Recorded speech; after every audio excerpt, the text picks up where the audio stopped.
great eyes. You have less frontal development than I should have expected, he said at last. It is a dangerous habit to finger loaded firearms in the pocket of one's dressing gown. The fact is, upon his entrance, I had instantly recognized the extreme personal danger in which I lay. The only conceivable escape for him lay in silencing my tongue. In an instant I had slipped my revolver from the drawer into my pocket and was covering him through the cloth. At his remark, I drew the weapon out and laid it cocked upon the table. He still smiled and blinked, but there was something about his eyes which made me feel very glad that I had done it there. You evidently don't know me, said he. On the contrary, I answered. I think it is very evident that I do. Pray, take a chair. Can you spare 5 minutes if you have anything to say? All that I have to say has already crossed your minds, said he. Then possibly my answer has crossed yours, I replied. You stand fast? Absolutely. He clapped his hands into his pocket, and I raised the pistol from the table, and he merely drew out a memorandum book in which he had scribbled some dates. You crossed my path on the 4th of January, said he. On the 23rd, you incommoded me. By the middle of February, I was seriously inconvenienced by you. At the end of March 1st, I was absolutely hampered by my plans. And now, at the close of April, I find myself placed in such a position through your continual persecution that I am in positive danger of losing my liberty. The situation is becoming an impossible one now. Have you any suggestion to make? I asked. You must drop it, Mr. Holmes, said he, swaying his face about. You really must, you know. After Monday, said I. Tut, tut, said he. I am quite sure that a man of your intelligence will see that there can be but one outcome to this affair. It is necessary that you should withdraw. You have worked things in such a fashion that we have only one resource left. It has been an intellectual feat to me to see the way in which you have grappled with this affair, and I say unaffectedly that it would be a grief to me to be forced to take any extreme measure. You smile, sir, but I assure you that it would really be. Danger is part of my trade, I remarked. This is not danger, said he. It is inevitable destruction. You stand in the way not merely of an individual, but of a mighty organization, but full extent of which you, with all your cleverness, have been unable to realize. You must stand clear, Mr. Holmes, or be trodden under foot. I'm afraid, said I, rising, at the pressure of this conversation I am neglecting business of importance which awaits me elsewhere. He rose also, and looked at me in silence, shaking his head sadly. Well, well, he said at last, it seems a pity, but I have done what I could.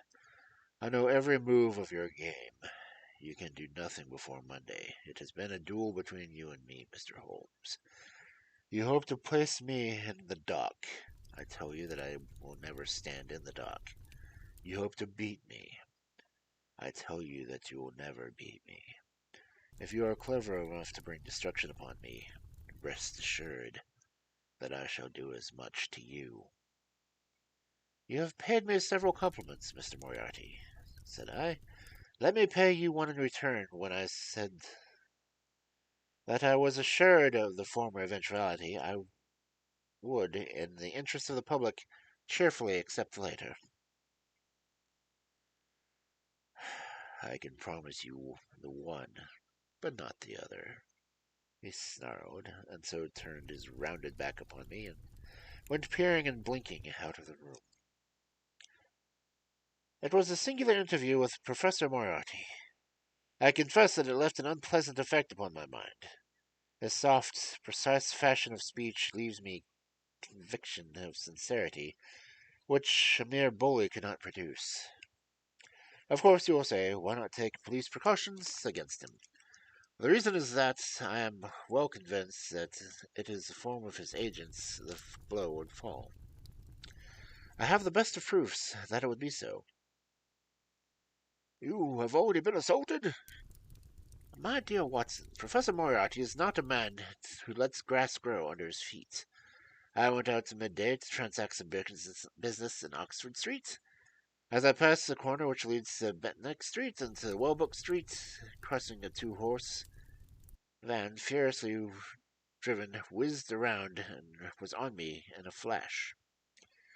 I sprang on the footpath and saved myself by a fraction of a second. The van dashed around the Marylhone Lane and was gone in an instant. I kept to the pavement after that, Watson, but as I walked down Vere Street, a brick came down from a roof of one of the houses and was shattered into fragments at my feet. I called the police and had the place examined. There were slates and bricks piled up on the roof preparatory to some repairs, and they would have believed me, but the wind had toppled over one of these. Of course, I knew better, but I could prove nothing. I took a cab after that and reached my brother's rooms at Pall Mall, where I spent the day. Now I have come round to you, and on my way I was attacked by a rough with a bludgeon. I knocked him down, and the police have him in custody. But I can tell you with the most absolute confidence that no possible connection will ever be traced between the gentleman upon whose front teeth I have barked with my knuckles, and the retiring mathematical coach who is, I dare say, working out problems upon the blackboard 10 miles away. Thank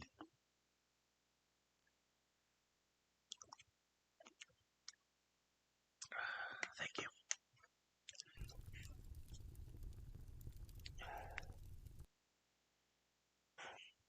You will not wonder, Watson, that my first act on entering your rooms was to close the shutters, and that I have been compelled to ask your permission to leave the house by some less conspicuous means than the front door. I'd often admired my friend's courage, but never more than now. As he sat quietly checking off a series of incidents which must have combined to make up a day of horror. You will spend the night here, I said. Now, my friend, you might find me a dangerous guest. I have plans laid, and all will be well. Matters have gone so far now that they can move without my help, as far as the arrest goes, though my presence is necessary for conviction. It is obvious, therefore, that I cannot do better than get away for a few days which remain before the police are at liberty to act. It would be a great pleasure to me, therefore, if you would come with me to the continent. Practice is quiet, said I, and I have an accommodating neighbor. I should be glad to come. And to start tomorrow morning? If necessary. Oh, yes, it is most necessary. Then these are your instructions, and I beg, dear Watson, that you will obey them to the letter, for you are now playing a double-handed game with me against the cleverest rogue and the most powerful syndicate of criminals in Europe.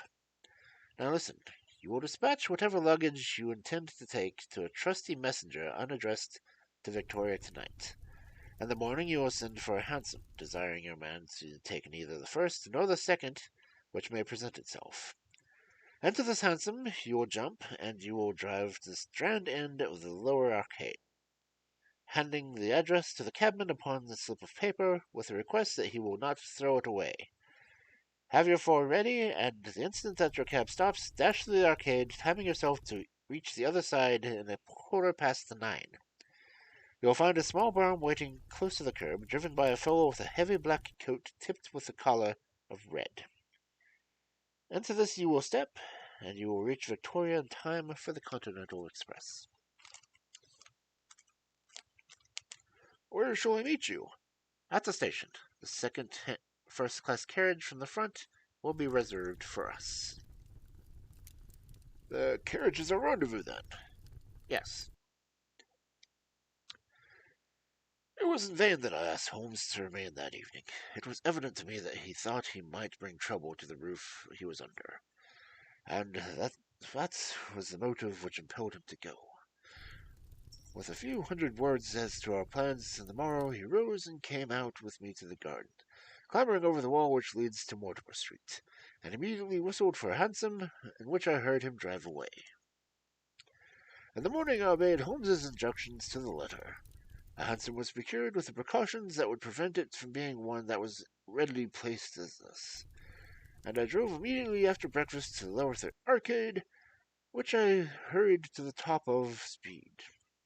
A brougham was waiting, with a very massive driver wrapped in a dark cloak, who, the instant that I stepped in, whipped up her horse and rattled off to Victoria Station. On my alighting there, he turned the carriage and dashed away again without so much as a look in my direction. So far all had gone admirably. My luggage was waiting for me, and I had no difficulty in finding the carriage which Holmes had indicated. The less so was that there was the only one on the train that was marked engaged. My only source of anxiety now was the non-appearance of Holmes. The station clock marked only 7 minutes from the time in which we were to start. In vain I searched among the groups of travellers and leave-takers for the lithe figure of my friend. There was no sign of him. I spent a few minutes assisting a venerable Italian priest who was endeavouring to make a poorly understand, and in broken English, that his luggage was to be looked through to Paris. Then, having taken another look around, I returned to my carriage, where I found that the porter, in spite of the ticket, had given me my intrepid Italian friend as a travelling companion. It was useless for me to explain to him that his presence was an intrusion, for my Italian was even more limited than his English, so I shrugged my shoulders resignedly and continued to look out for my anxious friend. A chill of fear came over me, as I thought in his absence that might mean that some blow had fallen him during the night. Already the doors had been shut, and the whistle was blown. Then, "My dear Watson," said a voice, "you have not even condescended to say good morning." I turned in uncontrollable astonishment, and the aged ecclesiastic had turned his face towards me. For an instant the wrinkles were smoothed away, and the nose drew away from the chin, the lower lip ceased to protrude, and the mouth was to mumble. His dull eyes regained their fire, the drooping figure expanded, and the next the whole frame collapsed again, and Holmes had gone as quickly as he had come. "Good heavens!" I cried. "How you startled me!" "Every precaution was necessary," he whispered. "I have reason to think that they are hot upon our trail. Ah, there's Moriarty himself." The train had already begun to move as Holmes spoke. Glancing back, I saw a tall man pushing his way furiously through the crowd and waving his hand as if he desired to have the train stopped. It was too late, however, for we were rapidly gathering momentum, and an instant later had shot from the station. "With all our precautions, you see that we have cut it rather fine," said Holmes, laughing. He rose, and throwing off the black cassock and hat which he had formed as disguise, he packed them away in a handbag. "Have you seen the morning paper, Watson?" "No." "You haven't been about Baker Street, then?" "Baker Street?" "They set fire to our rooms last night, and great harm was done."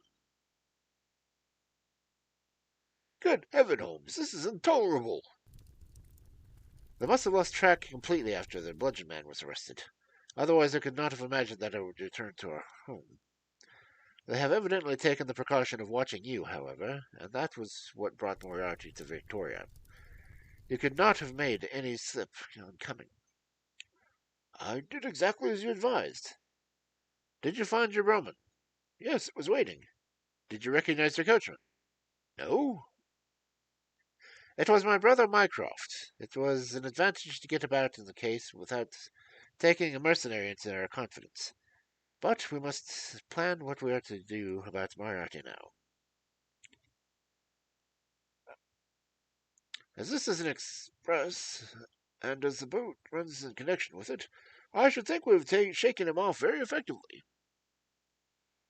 "My dear Watson, you evidently did not realize my meaning when I said that this man may be taken as being quite on the same intellectual plane as myself.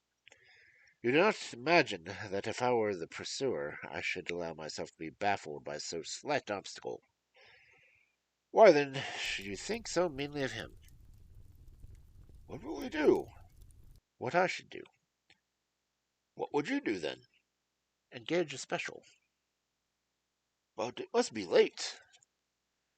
By no means. This train stops in Canterbury, and there is always at least a quarter of an hour's delay at the boat. He will catch us there.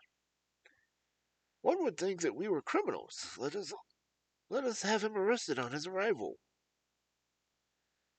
It would be to ruin the work of 3 months. We should get the big fish, but a smaller would dart right out left out of the nets. On Monday we should have them all. No, an arrest is admissible. What then? We shall get out to Canterbury. And then? Well, then we must make a cross-country journey to New Haven, and so over to the Dieppe, where he will again do what I should do. He will get on to Paris, mark down our luggage, and wait for 2 days at the depot.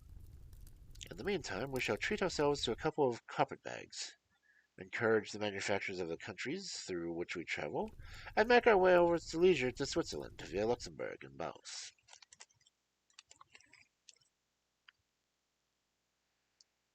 At Canterbury, therefore, we alighted, only to find that we should have waited an hour before we could get the train to New Haven.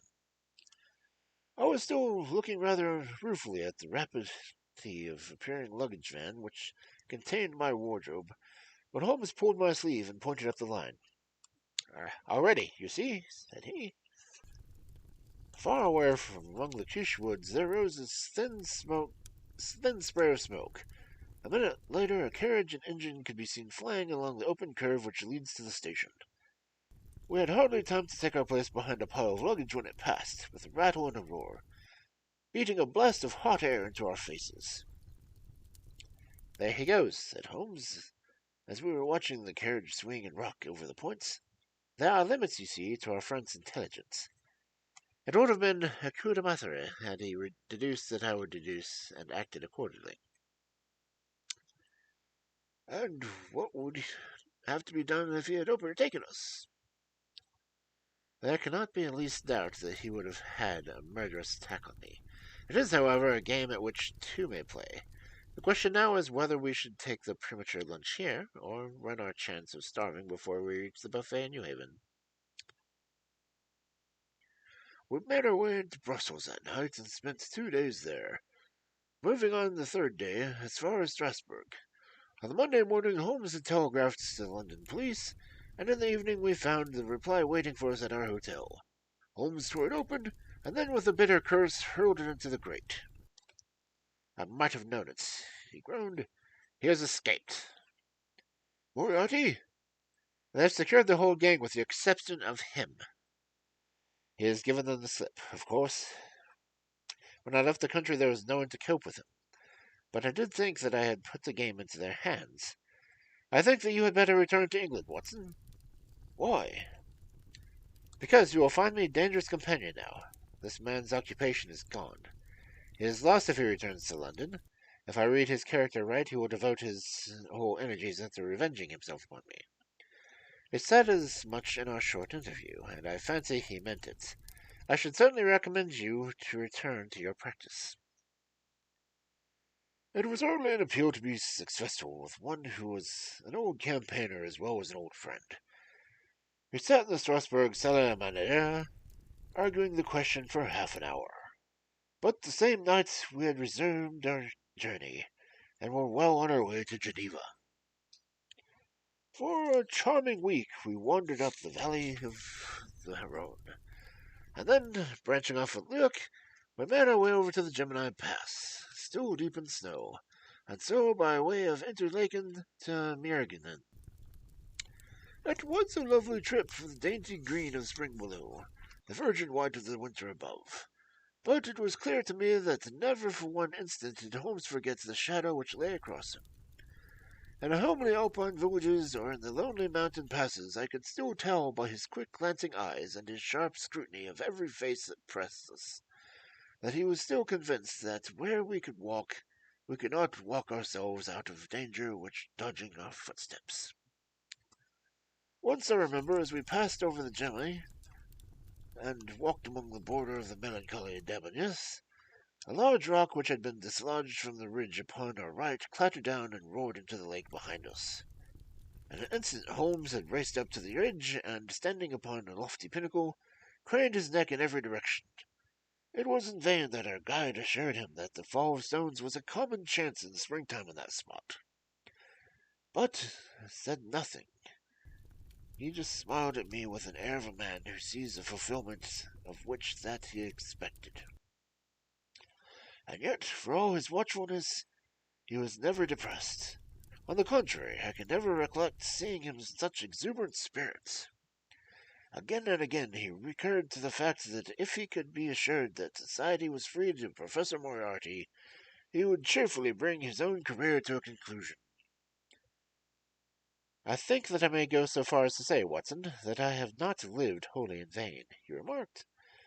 If my record were closed tonight, I could still survey it with economy. The air of London is a sweeter for my presence. In over 1,000 cases, I am not aware that I have ever used my powers upon the wrong side. Of late, I have been tempted to look into the problems furnished by nature rather than those more superficial ones but from which our artificial state of society is responsible. Your memoirs will draw to an end, Watson, upon the day that I crown my career with the capture or extinction of the most dangerous and capable criminal in Europe. I shall be brief and yet exact, in which little remains for me to tell. It is not a subject on which I should willingly dwell, and yet I am conscious that my duty devolves upon me to omit no detail. It was on the 3rd of May that we reached the little village of Meiningen, where we put up at the Oslanger Hof, and then kept as Peter Stellen the elder. Our landlord was an intelligent man and spoke excellent English, having served for 3 years as a waiter in the Grosvenor Hotel in London. At his advice, on the afternoon of the 4th we set off together, with the intention of crossing the hills and spending the night in the hamlet of Rosenlau. We had strict injunctions, however, on no account to pass the falls of Reichenbach, which are about halfway up the hills, without making a small detour to see them. It is indeed a fearful place.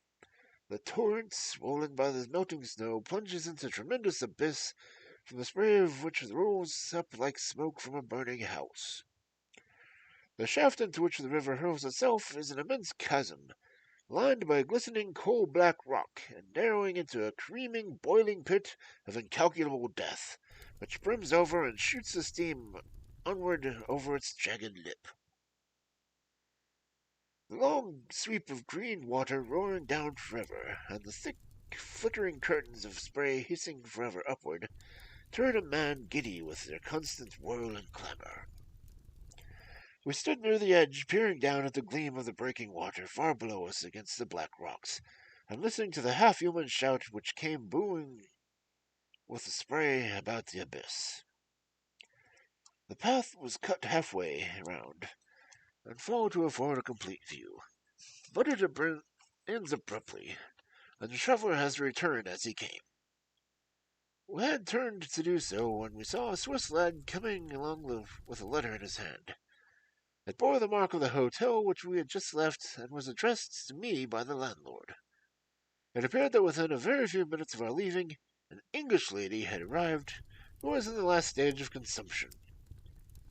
She had wintered in Davos Platz, and was journeying now to join her friends in Lucerne, when a sudden hemorrhage had overtaken her. It was thought that she could hardly live a few hours, but it would be a great consultation to her to see an English doctor, and if I would only return, etc., etc. The good Styler assured me that a postscript that he would himself look upon my compliance as a great favour, since the lady absolutely refused to see a Swiss physician, and he could not but feel that he was incurring a great responsibility. The appeal was one which could not be ignored. It was impossible to refuse the request of a fellow countrywoman dying in a strange land. Yet I had my scruples about leaving Holmes. It was finally agreed, however, that he should retain the young Swiss messenger with him as a guide and companion while I returned to Meiningen. My friend would stay a little time at the fall, he said, and would then walk slowly over the hill to Breslau, where I was to rejoin him in the evening. As I returned away, I saw Holmes, and his back stood against the rock with his arms folded, gazing down at the rush of the waters. It was the last that I had ever destined to see him in this world. When I was near the bottom of the descent, I looked back. It was impossible from that position to see the fall, but I could see the curving path which winds over the shoulder of the hills leading to it. Along this, a man was, I remember, walking very rapidly. I could see his black figure clearly outlined against the green behind him. I noted him and the energy in which he walked, but he passed from my mind again as I hurried upon my errand.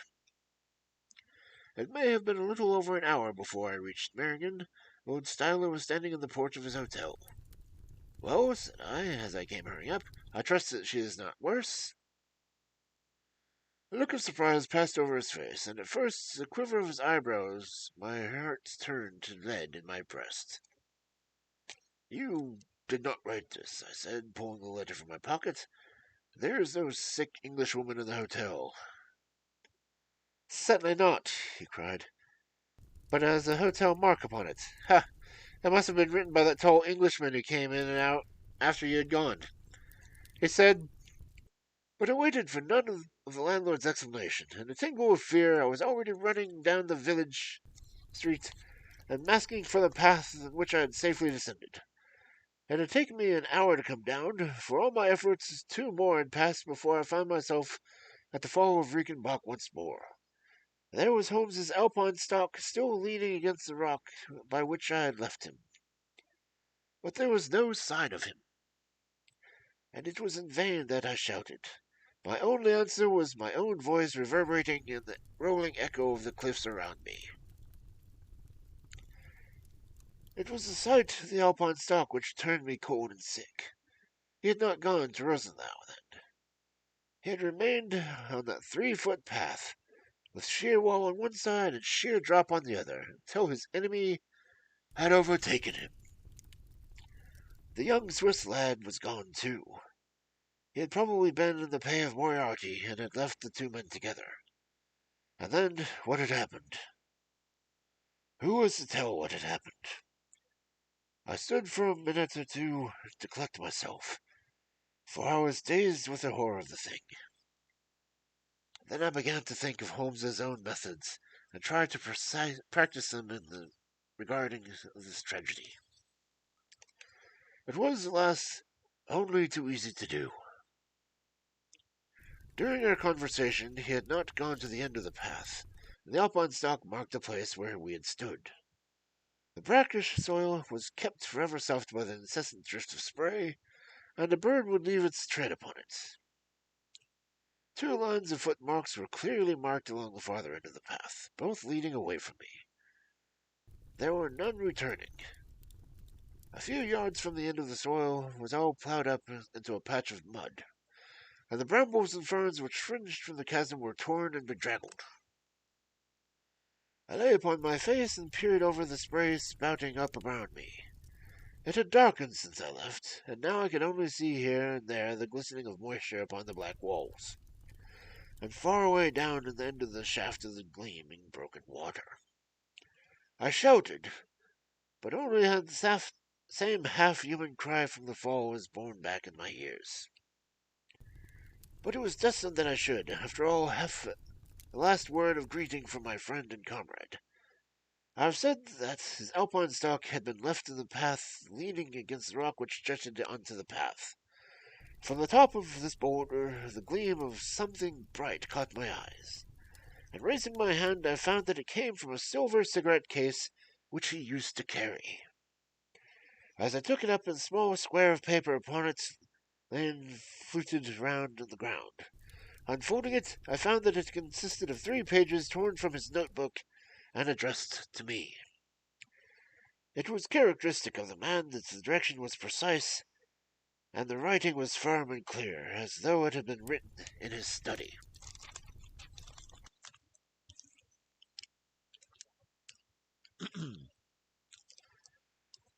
My dear Watson, it said, I write these few lines through the courtesy of Mr. Moriarty, who awaits my conveyance of the final discussion of those questions which lie between us. He has been giving me a sketch of the methods by which he avoided the English police and kept himself informed of my movements. They certainly confirm the very high opinion which I had formed of his abilities. I am pleased to think that I shall be able to free society from further effects of his presence, though I fear that it is at the cost of which will pain my friends, especially, my dear Watson, to you. I have already explained to you, however, that my career had in any case reached its crisis, and that no possible conclusion to it could be more congenial to me than this. Indeed, if I may make a full confession to you, I was quite convinced that the letter from Margin was a hoax, and I allowed you to part on that errand under the persuasion that some development of this sort should follow. Tell Inspector Patterson that the papers which he needs to convict the gang are in the Pigeonhole M, done up in blue envelope and inscribed Moriarty. I made every deposition of my property before leaving England, and handed it to my brother Mycroft. Pray give my greetings to Mrs. Watson, and believe me to be, my dear fellow, yours sincerely, Sherlock Holmes.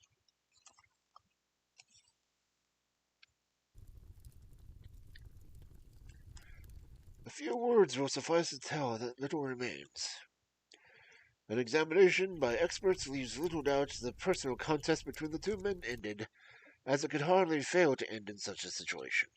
At their reeling over, locking in each other's arms, any attempt at recovering the bodies was absolutely hopeless, and there, deep down in the dreadful cauldron of swirling water and seething foam, will lie for all time the most dangerous criminal and the foremost champion of the law of their generation.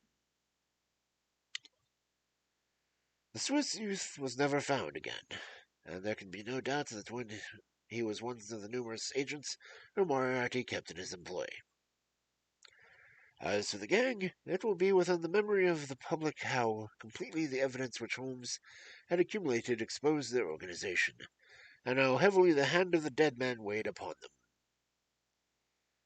Of their terrible chief, few details come out during the proceedings, and if I have now compelled to make clear statement of his career, it is due to those injunctions champions who have endeavored to clear his memory by attacks upon him, whom I shall ever regard as the best and the wisest man whom I have ever known.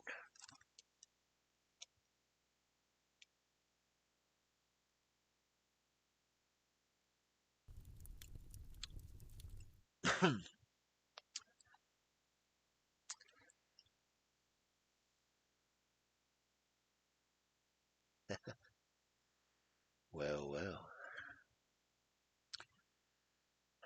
And that was the end of Sherlock Holmes. Or was it? I will continue reading Sherlock Holmes for some while. Because through my book link, I ordered some books.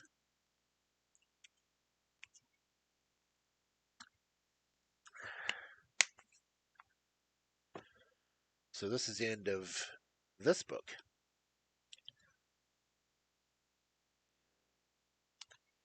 I'm probably going to pull out the Study in Scarlet, because I do have it now, and I will probably read that. I will have this one in my playlist, and as I continue to add more Sherlock Holmes stories, I will add them to the playlist as well. If anyone has noticed my playlist, I did change the title of it from just being this book to being just Sherlock Holmes. So when I post the videos on YouTube, I will have the stories hopefully in order, give or take.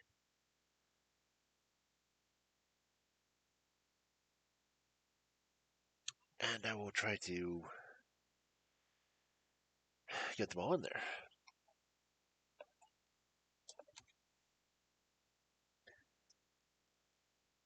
But also, I'm going to take a quick break. Quickish, anyway. So please hang around. I don't have any music yet for my VR back screen. I really need to get music eventually, but still, I'm going to go ahead and get stuff up here. Hold on.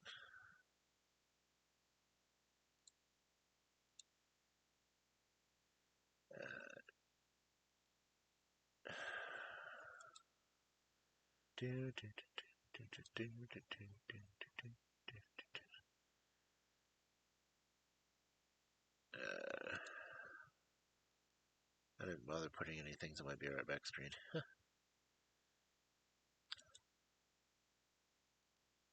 I just didn't think about it, honestly.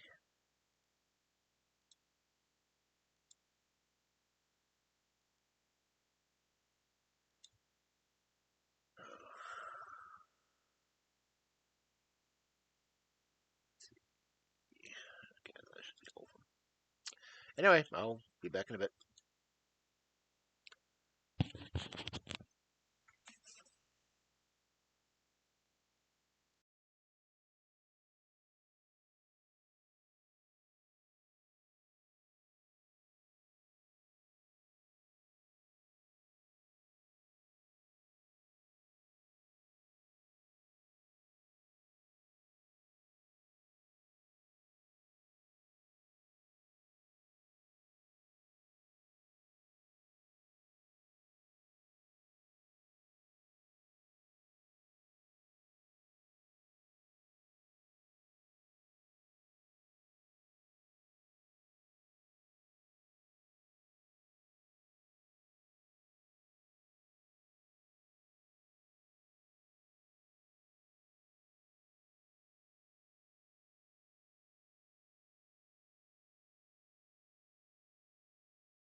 Oops.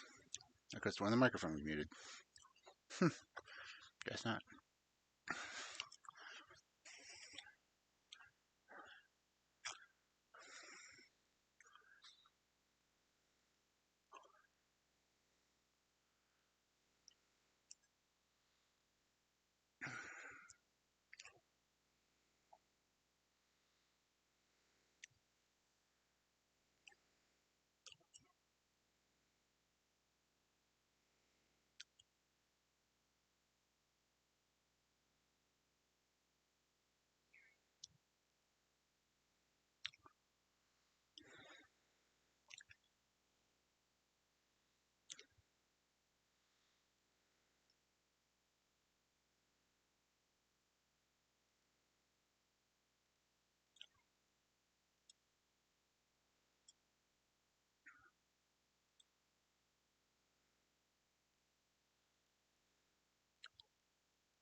Okay.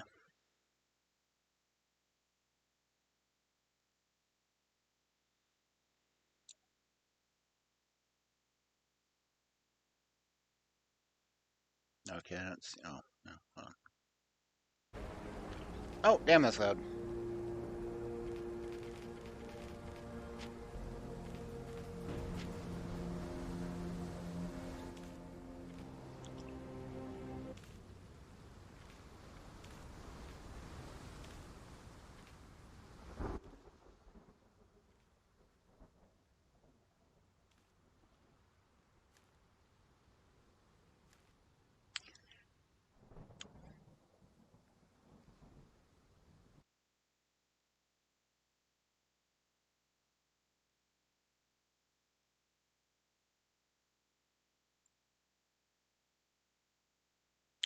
Okay.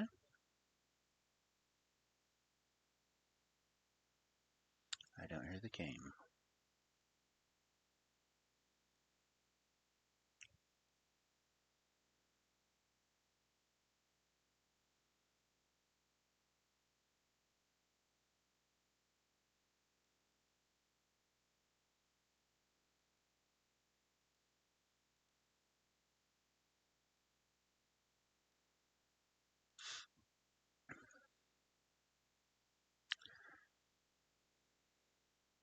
Hey, Guilty, if you're there, can you hear the game?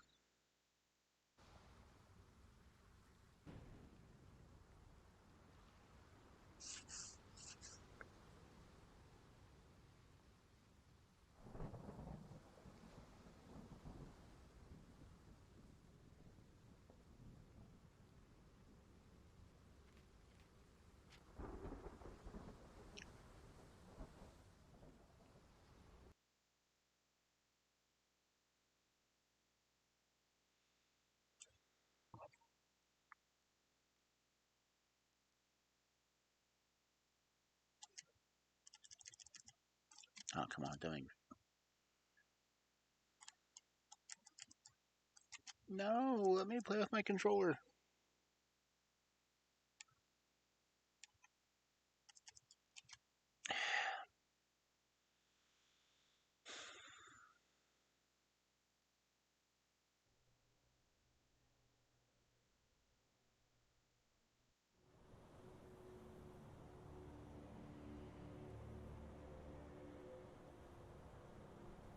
Because there's no guarantee my computer will be able to handle this, honestly.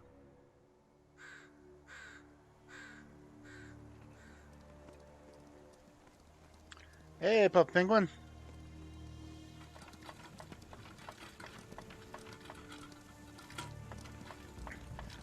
The Thanks for the Edelweiss sub. staff will doubtless be eager to show off their facilities to a fellow physician.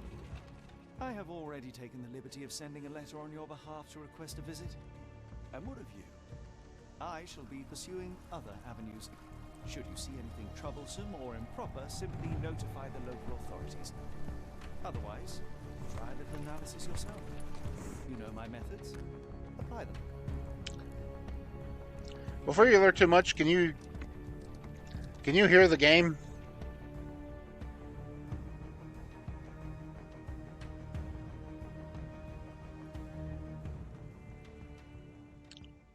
How loud is it? Because it's really loud to me.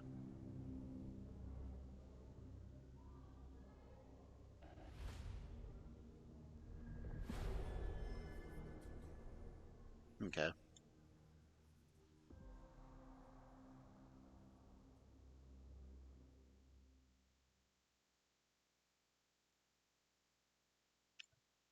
Let's turn my volume down because it's kind of blasting me.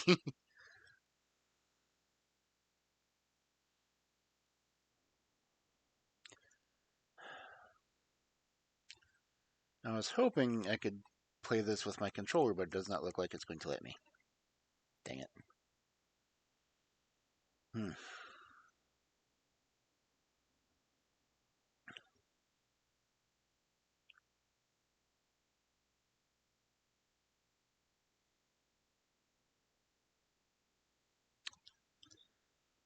going to have to do keyboard and mouse,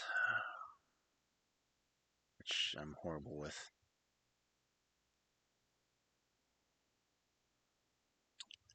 Oh, look, it's Dr. John Watson.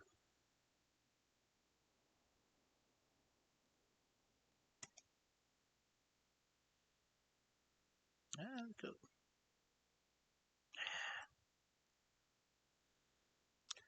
I have to tab off of this so I can fix things. Okay, I'm going to have to switch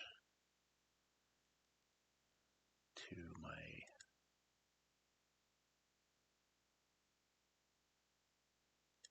Switchy Tech instead.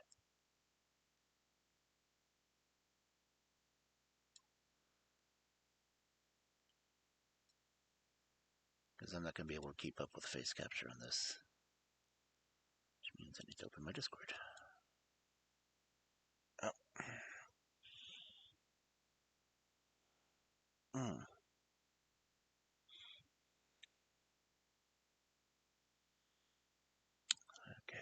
let me get this switched over.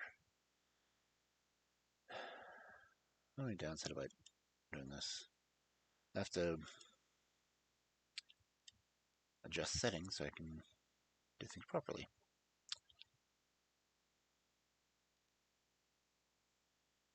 Okay, well, now, okay. Turn off YouTube Studio and just do it this way. Hi. That should work a little bit better.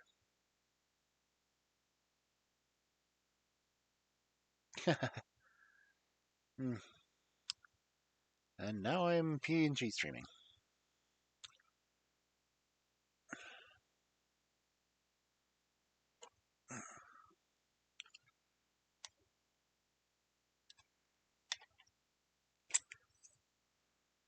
Thank you for the stretch and hydrate, Guilty.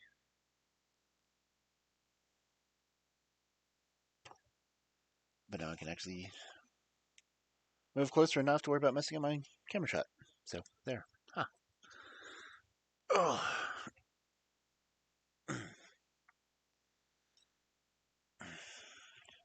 But this is a demo for a game that officially comes out next week. That is a Sherlock Holmes game.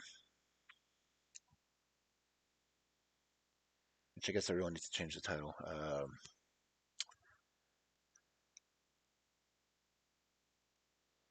Change the stream. Ow.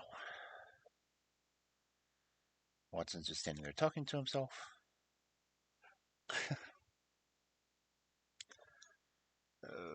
Not story time anymore.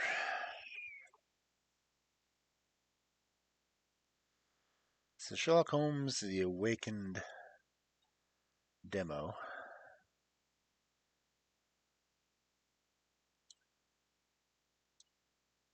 Okay. Because the official game doesn't come out until the 11th.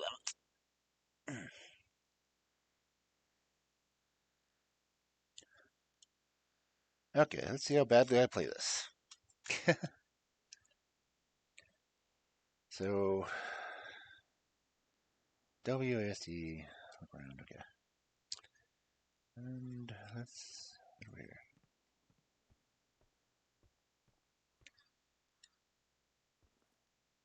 Salutations, madam. I am Dr. John Watson? I was wondering if you've got word of my visit. Yeah, Dr. Watson. We received your letter on the matter. Would it be to see Professor Gygax? Hold up, Professor Gygax?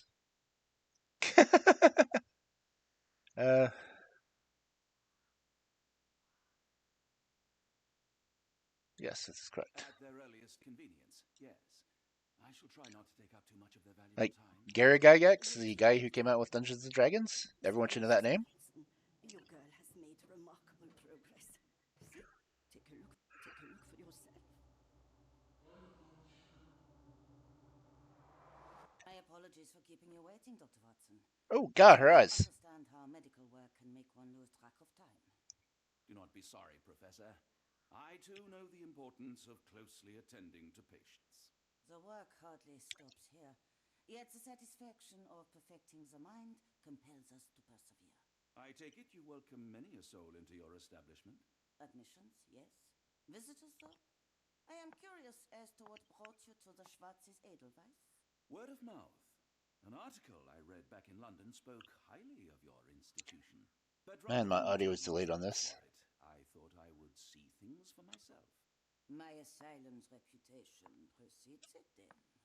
Everyone, your attention, please. Guten day. Yes, hi. Hello. The name's Amos Colby, Northwood Detective Agency, Boston. I've got questions that need answers.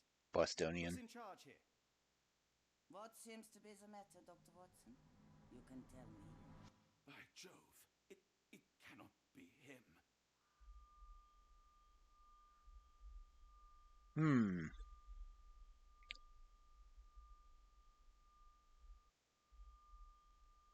That man, well, the real Amos Colby lies 6 feet under in London.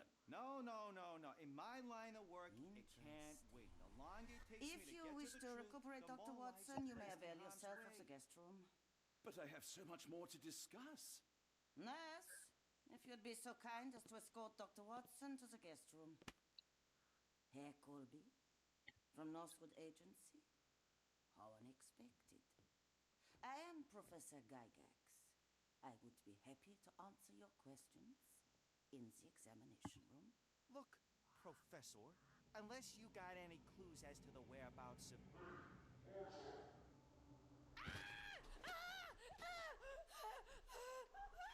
There is no need to be alarmed. Sure there is. No one gets neglected in my care. Okay, well, creepy already.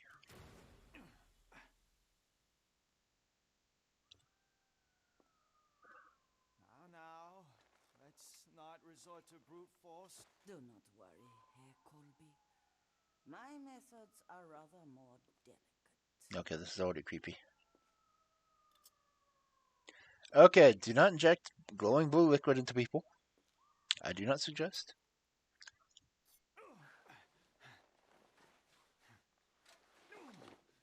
Search him thoroughly. Then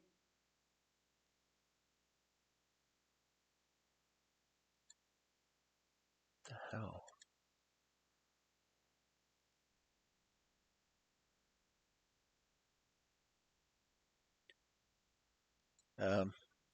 Game froze? Oh, hello.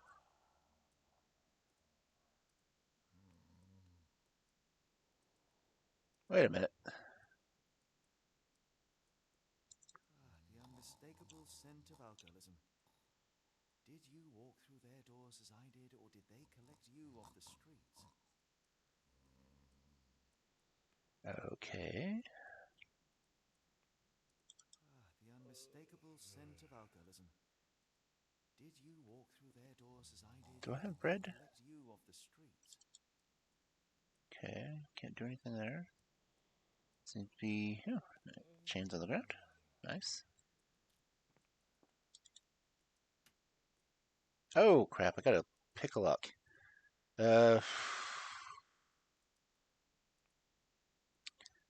Q outside lock.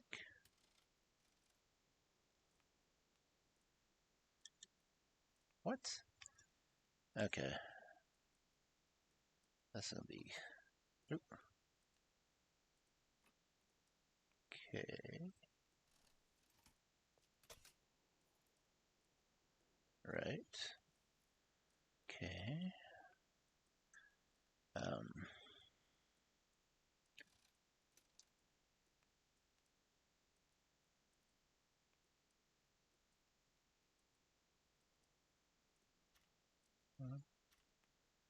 Okay, there just needs to be one up. I think.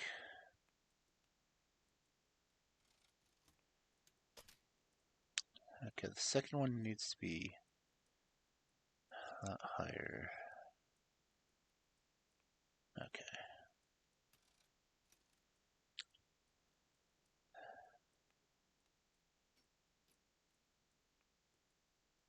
And next one needs to be higher and one just a little. Okay. Oh. Close.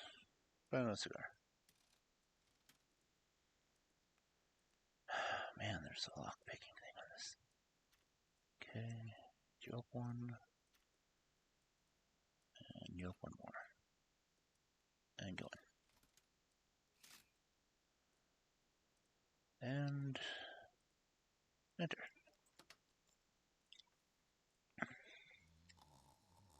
Okay, well.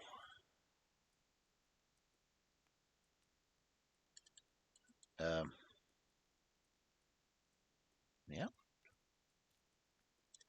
Okay.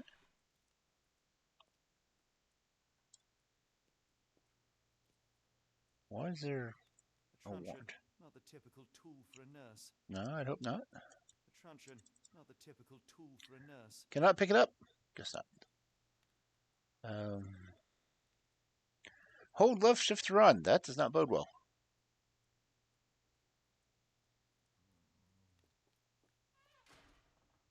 Oh, crap.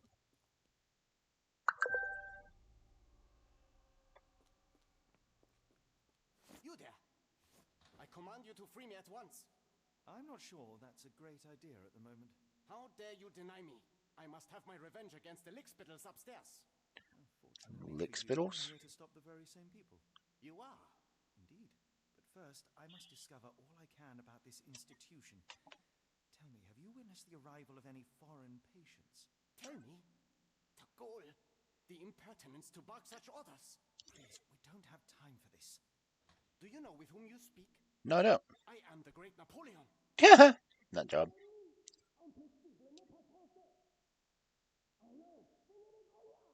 Huh. Napoleon Bonaparte? The one and only.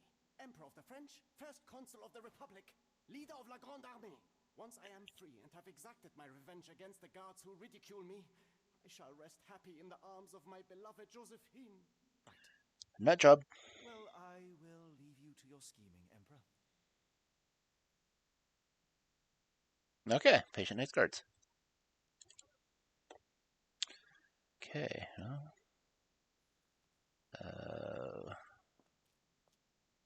Who are you? Richard? Okay.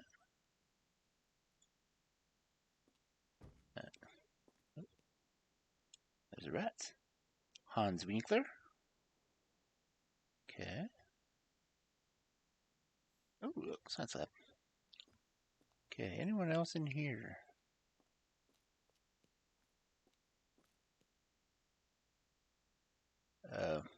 There's rats.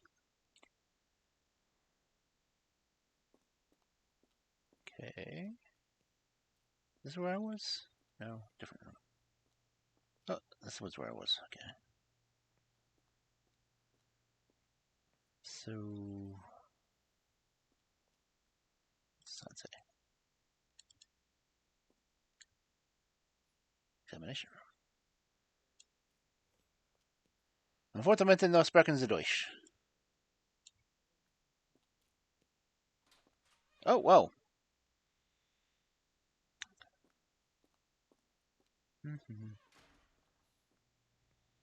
Let's see. Let me check out the chemistry set.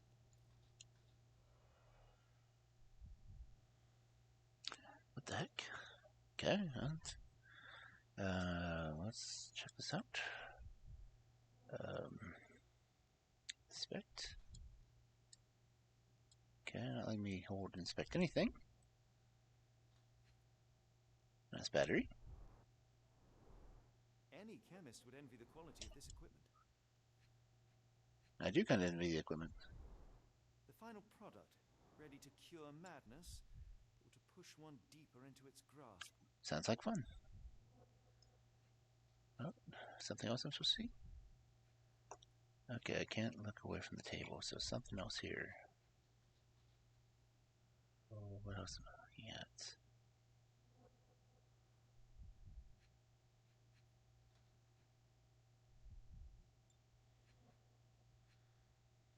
Wait.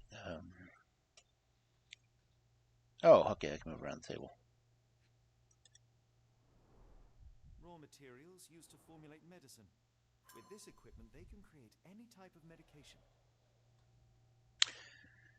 No shit, Sherlock. Sorry. Couldn't resist.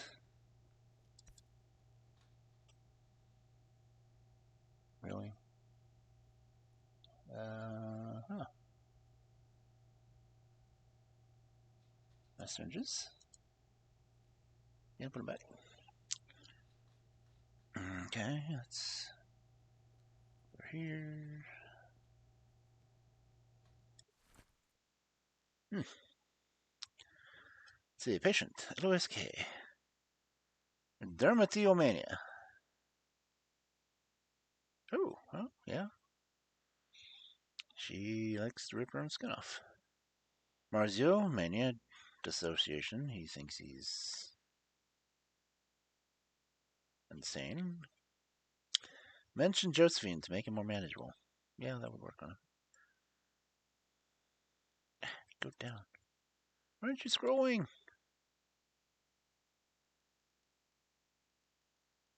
Demo, you're hurting me here. Oh. Really? Let's use the scroll button. Patient, Mariana W. Hysteria. Keep raising the dosage until she forgets the child. Yikes.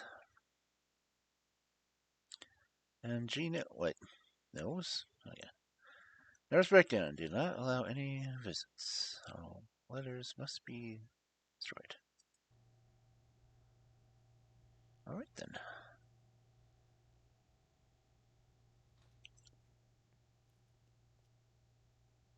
Okay, nothing else in this room, it appears. What is in this one over here? What was that? Is someone there?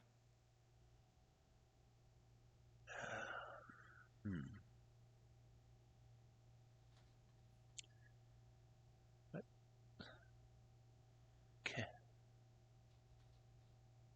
Okay, let's...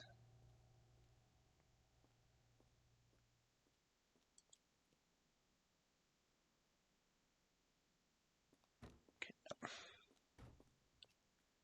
Keep kicking the bucket. Okay.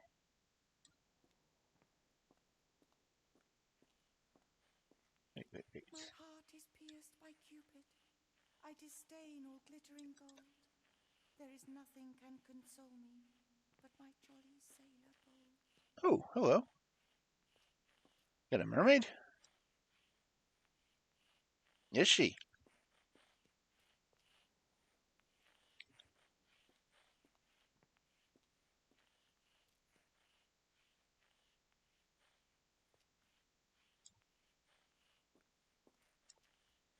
Storage room. Interesting. Maybe I should go there. Oh, damn, another lock. Okay. 5 pin. So I need it to be 1, 3, 2, 3, 4.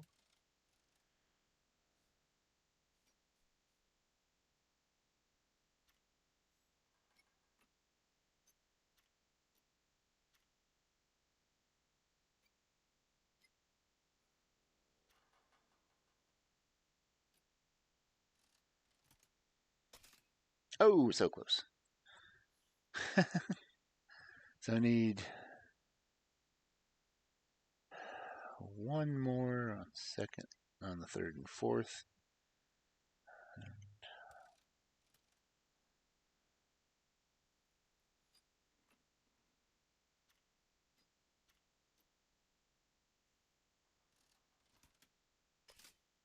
Oh, damn. One more.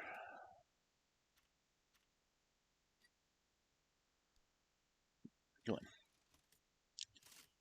Nice.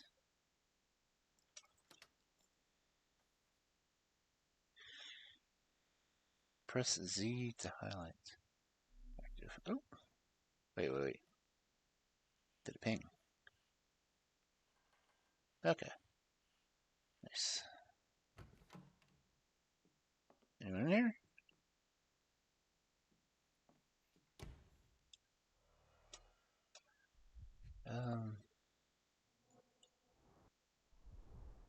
A simple toolbox, yet capable of repairing anything.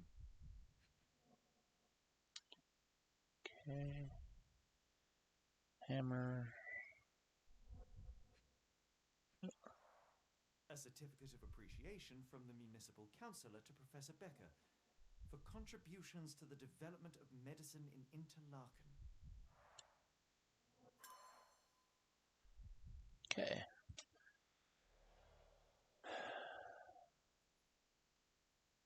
Anything else in here? Oh. I can look at the chair. Speech and the Cerebellum by S.A. Becker. Oh, nice. Painting in a mental institution. Vogel would be delighted. Painting of a candle on a boat. Yeah. John Sallow, the Tulpa phenomenon. I'm somewhat of an expert already. Tulpa? R.G. Hill, Dr. Connolly. It appears that all the psychiatric classics were banished here. Nothing wrong with classics. Okay, what's here? Nothing.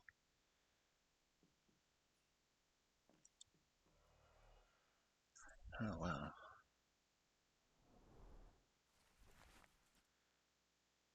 Just the Gygax name gets me.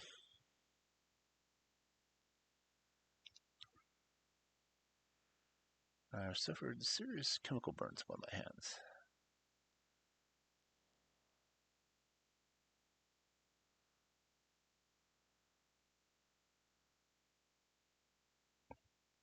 Or director of Black Edelweiss. Edelweiss. Edelweiss.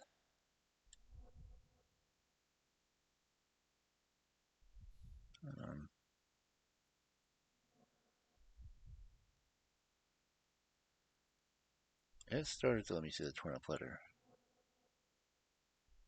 What else is here?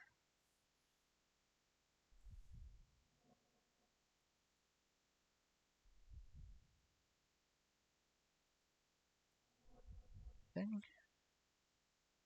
Ooh. What am I looking at? Of varying diameters. Interesting.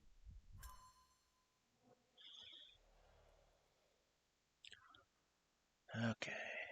Anything else? Oh, hello.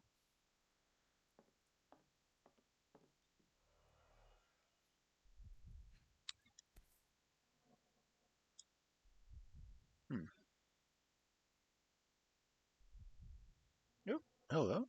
What's this? I can make out the names listed here. You can, I Make can't. out the names listed here. What does it say?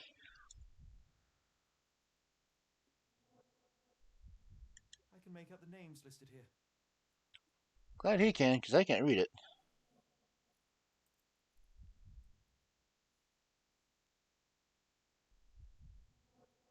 I can't read the names. This photo was damaged, seemingly by oil.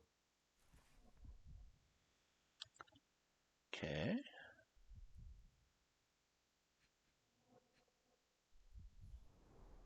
Cooking grease. Is this the kitchen dumbwaiter? I'll explain why the picture was damaged by oil. Anything else in here? No. Must be some... Oh, there we go. I'll get a handle on this sometime. Looks like it's still operational.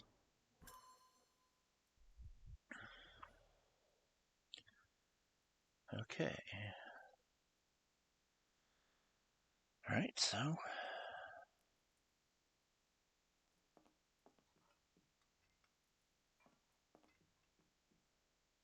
Anything else in here? Anything? Nothing? Okay.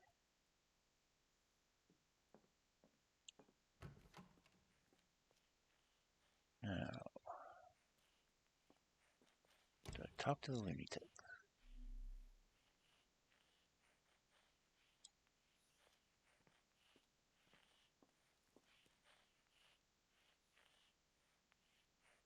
What is she taking?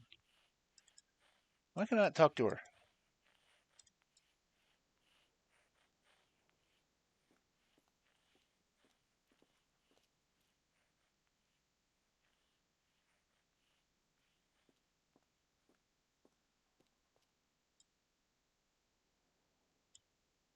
I command you to let me out.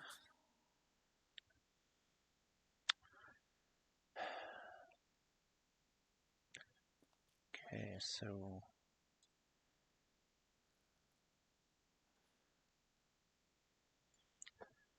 I real get used to having to use keyboard. Can't get out this way. I'm sure I heard something.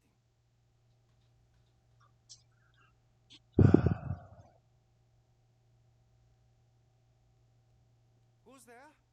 Show yourself. Can I?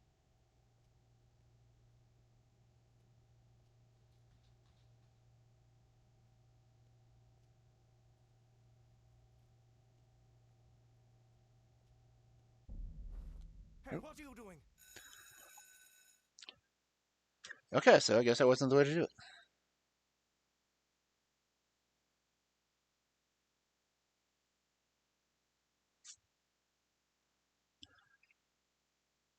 Okay. So I have to run to him?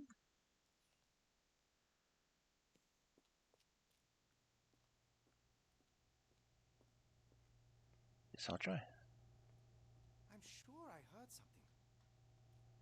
Who's there? Show yourself. Hey, what are you doing? Okay, so that didn't work. Sherlock is afraid of water. If he falls in, he'll black out. He's not afraid of... Well, he did have a traumatic event with a waterfall, so I guess that would kind of make sense. Do I want it? Yeah, just ignore him. Wait. Which way? Yeah, I can go that way, can I? Just go upstairs instead. Because this was open.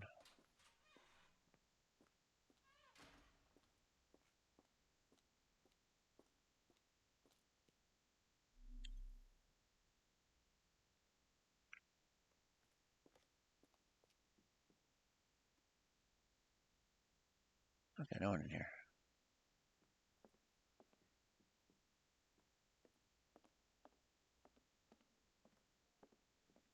Nice chair. Okay. Nope.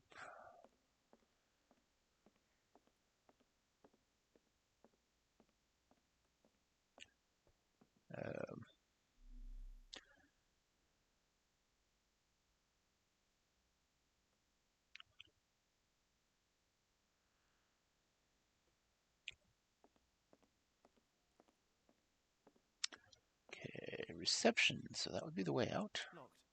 I suppose the reception will be guarded anyway. Very likely. Ooh, look, a map. There's the guest room. I wonder if Watson was able to speak to Gygax.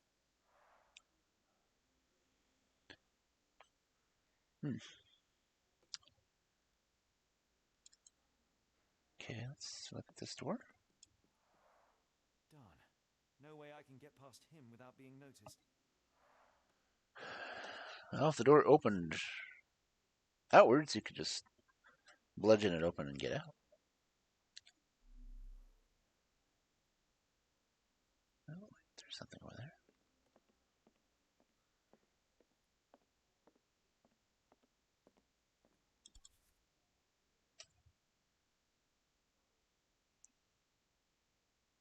Okay. Looks like an interesting drug. Gravity defying. This sedative worked faster than I expected. Perhaps I ought to train myself. Build up a tolerance. That would be advisable. I'd rather not sit in this chair ever again. Oh, bitch. But I do have a sedative now.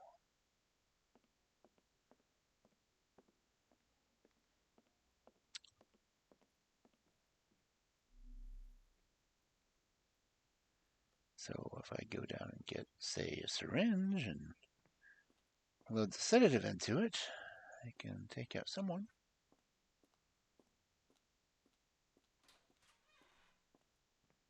Let's see. Wasn't that one? It was... Keyboard controls. I don't know how people can play games like this. I did not want to. Wait.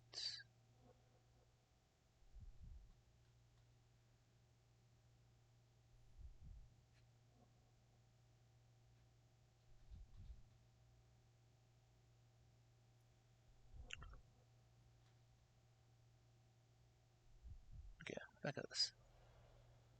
Now, if I go back over here. Okay.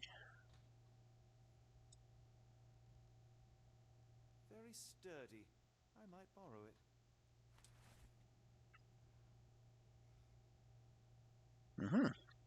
Okay. So, Mind Palace. I got. Okay. Bottle of sedative, very fast, could be useful. Walk path upstairs, old photograph. Dumbwaiter. Hudson infiltrated, which would have been great if I'd known his plan, then I wouldn't have got myself arrested so quickly. Oh. I kind of see what they want me to do.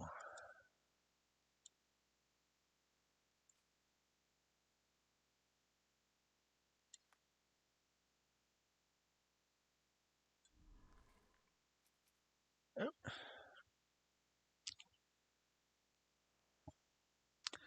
How do I safely remove the guard from Block B?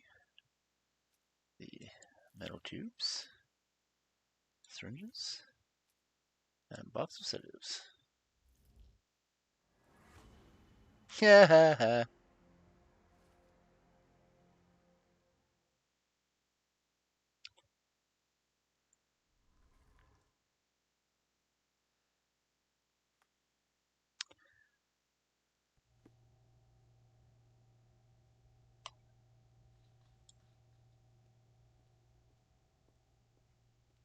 I need to go get this pipe scan.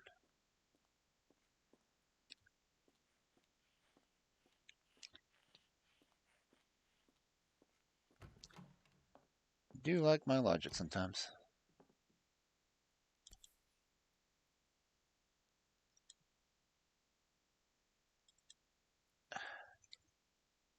This should suffice. Right then.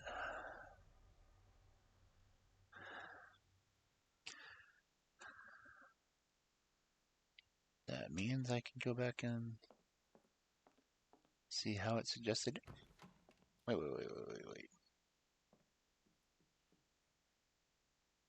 Cans of compressed air. No, not let me do it.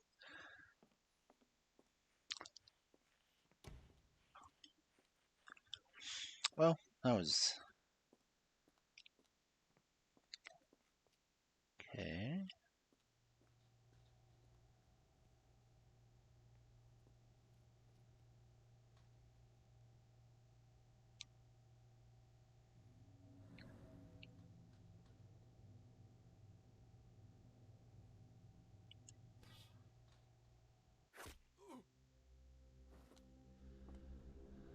Ew.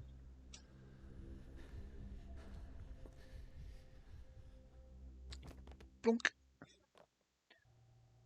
No, that was easy.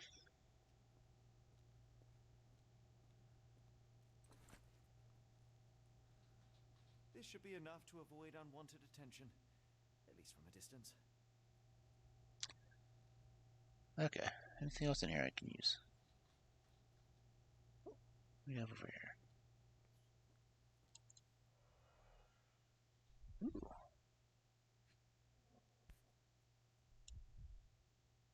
This is the same narcotic substance that we found in London. Really? Manufactured and packaged here. Any more? Oh. Ah, what's this? Instructions. Scheissner, I hasten to assure you that your son is in good hands, and that his unexpected development of a psychological disorder can be remedied at our facility. I'm sure you are concerned as I'm sure as concerned about your son's well-being as I am, and I'm confident our combined efforts will lead to a speedy recovery. Our housing of pharmaceuticals in your warehouse is an important part of this process. If you succeed at drawing officials' attention away from this precious cargo, there will be nothing to stop me from returning your son to you. Safe, sound, and free of his unfortunate illness. Yours sincerely, Professor Gygax. Well, we're drugging people and blackmailing them all at the same time. Okay, anything else to look at? Do I go ahead and go into Block B? Guess so.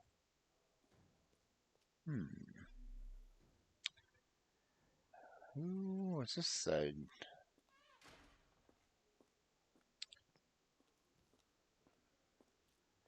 What nutcases do I need to talk to in here? You open?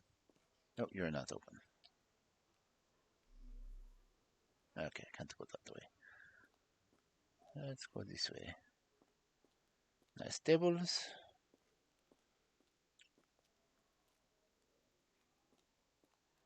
Go away, or I will tear your lips from your skull with my fingernails. Alrighty then. I'll gouge your eyes out and cut off your hands, just like you did to Heidi. I am quite certain you would, but I'm afraid you have me mistaken for someone else. So, I take it your name is Gerda. Who is Heidi? You talk strange. You're going to Hell's Door, aren't you? To where Yes. those other funny talkers finally shut up? Funny talkers? Door. To what do you refer? Only Heidi had answers. Go Go, away, pig. Big. I said go, or you will spend your last moments on Earth screaming. Ooh. This door won't stop me.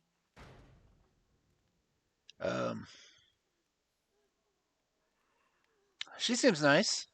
They took you away, and I'll never forgive them.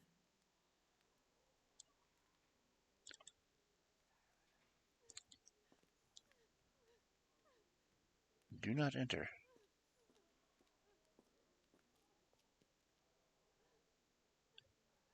As I said, do not enter.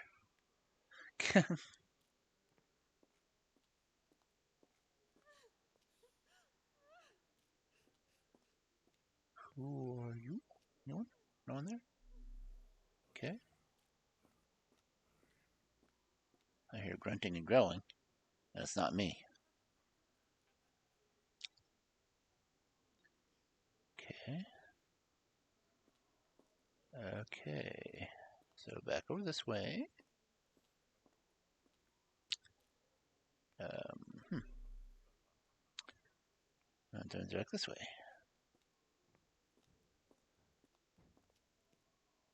Hello?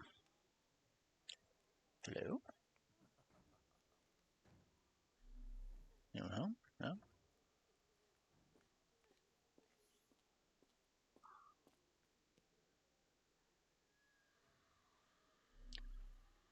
Okay.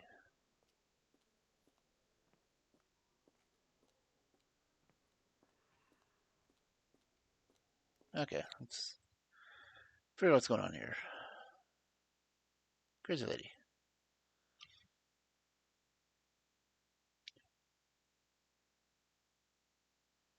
Okay.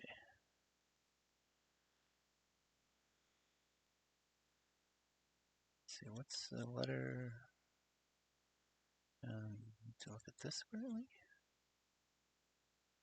Missing servant has become an investigation on its mass kidnapping. Dirty Summers. Yeah, wardrobes? Oh, cool. I do. Oh, disguise pieces. Nice. Can't be Sherlock Holmes without his infamous disguises. Okay.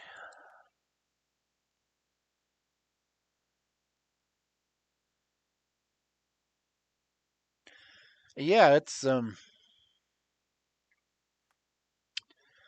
supposed to be Sherlock Holmes the Awakened. I got hands of a demo of it. The game doesn't release until next week, apparently.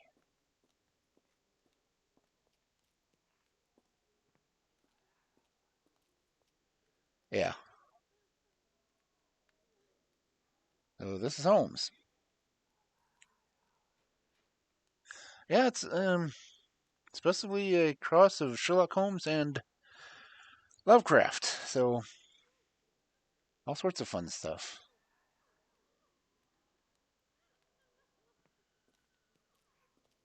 Why did they hurt you, Heidi? I wish I could hear your voice again. Oh.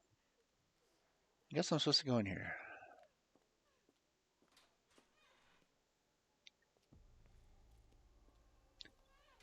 Investigation scene found. Anything in here? Nope. Stuff to investigate. Okay.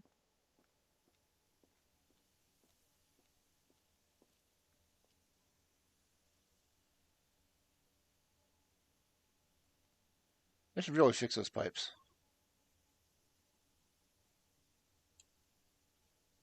Laundry.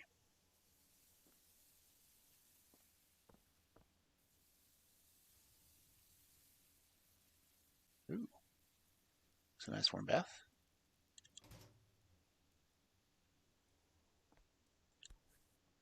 I'm gonna bet that's Heidi. So you're Heidi. Yep. I didn't realize I was on Haunted Doll Watch. So you're Heidi. I didn't realize I was on Haunted Doll Watch. Okay.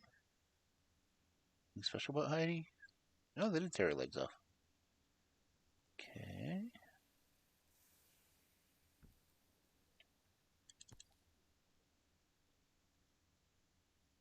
Good lord, how unsettling.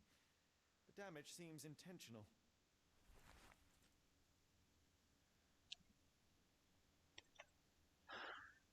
Yeah, it's interesting. The first person you see in it's Watson, and since I didn't see anything about the story, Watson apparently gets Holmes institutionalized.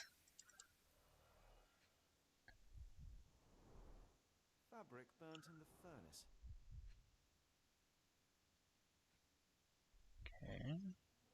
What else am I looking for here? Nope. A jalabia, a traditional garment from northern Africa.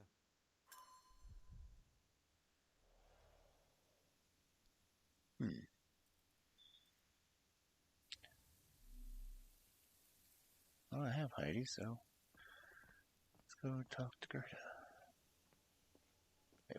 What else is in here?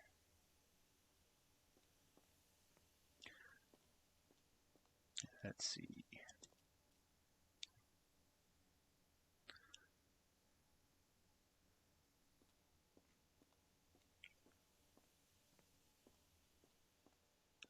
Oh, this is supposed to be a new one because this is a demo for it.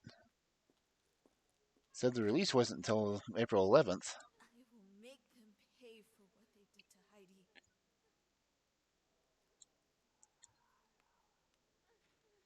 I believe I have found your friend. Heidi! Oh, poor girl. What did they do to you? Shh. It's all right, Al. Everything will be all right. Please, Gerda, now I have found Heidi, I need some help from you in return. Shh, Heidi. We should thank the man, don't you think?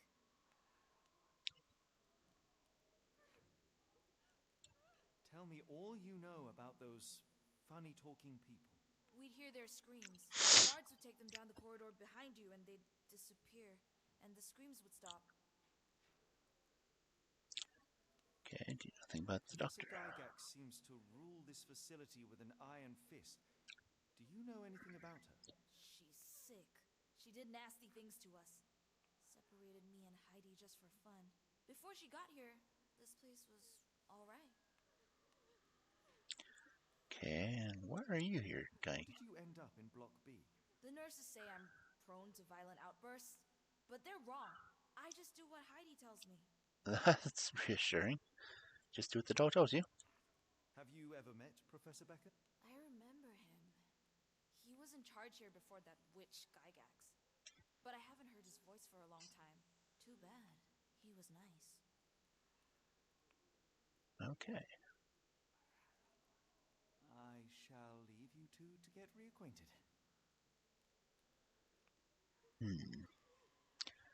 It's 43 of 50 things I need to find. Which means... what else is there?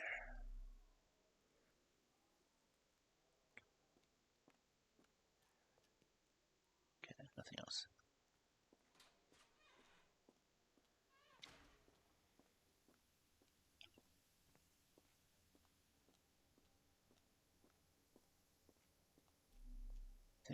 No.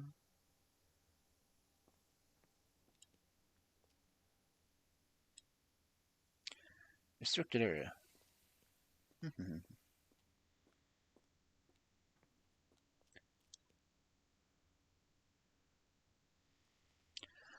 Concentrate. When you see a green circle, press Q. Okay. So there's something I need to concentrate on.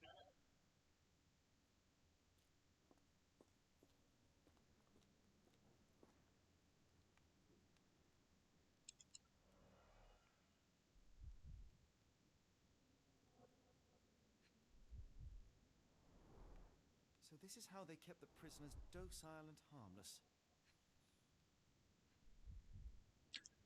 Imagine that. Drugging people keeps them harmless. Okay. Let's see. Young adult male, nationality Dutch. Diagnosis: a weak-minded subject eager to follow orders or perceived rewards. Strong build, dosed with 0.4 milligram. That is not a high dosage. It's less than half a milligram. Male, adult, Romanian. A diagnosis: the subject remained violent, requiring the need for traditional sedatives. Once calm, the dosage for the subject was a minimal 0.2 milligrams. How strong is this drug? I mean, I made a blowgun out of it. And, yeah. That's a young adult male. Inu? Whatever that is. Language incomprehensible. Subject is assumed mad because you don't understand him. Subject possesses a lighter, more agile frame, and a much smaller dosage was required. Let's see. 7. Young male adult. Maori. Okay, that one's going to have to use a lot more. Yep. Language incomprehensible. Subject is thus assumed mad.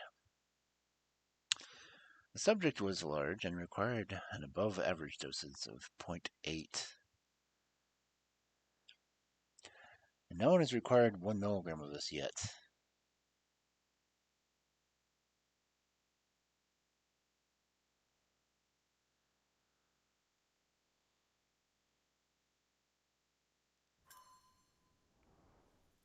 That is rather fascinating. Let's see, anyone in here?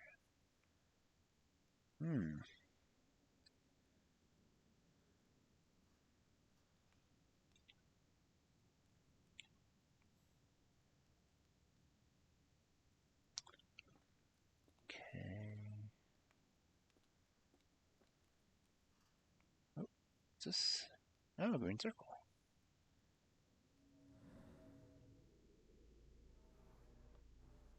Something is sticking out.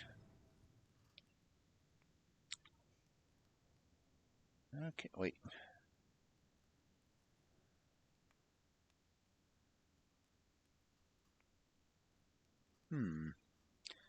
It's hinged.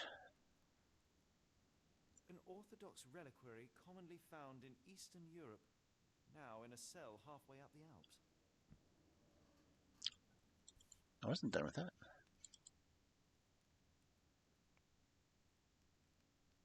It's got a hinge. Where would we keep this?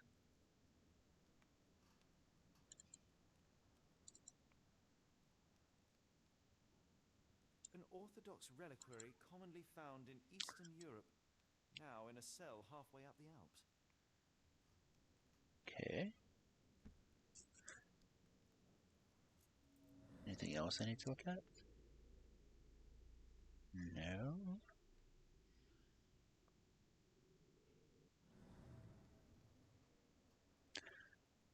This game has an interesting lockpicking mechanic to it, too.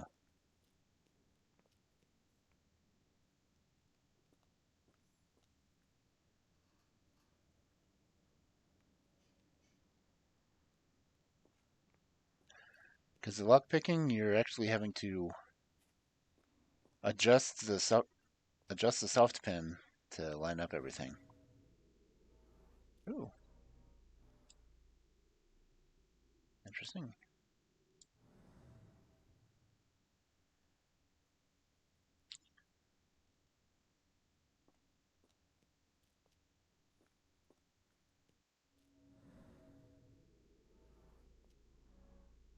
This stretcher was disinfected frequently. Clearly use bleach.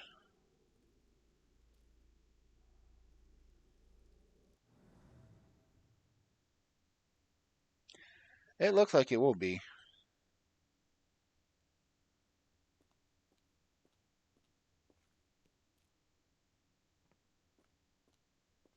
These are the same crates we found in London.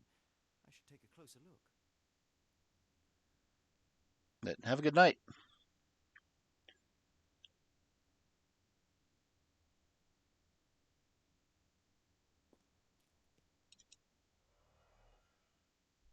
Oh, well. That's not a body bag. I don't know.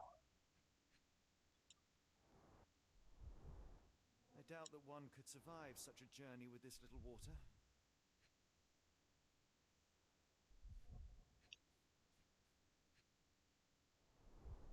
Dirt and sweat. They were locked in here for days, judging by the smell. Let's see. What else is in here?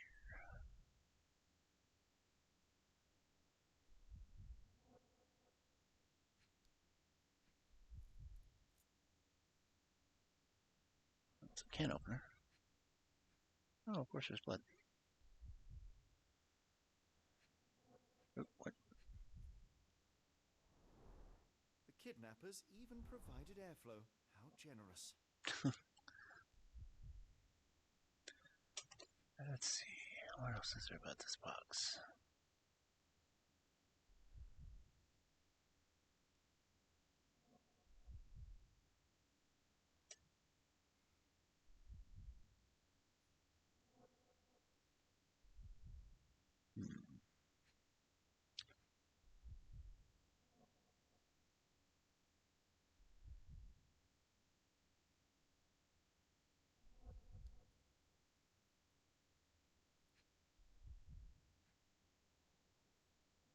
I don't know about the coin. There it is. The Nautilus. This is the same design as the one from London. This trip was prolonged and perilous.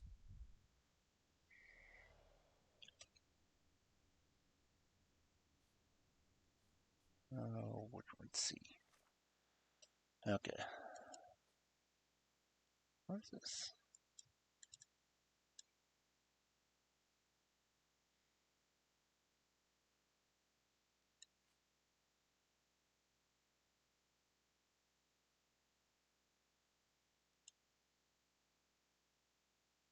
Okay.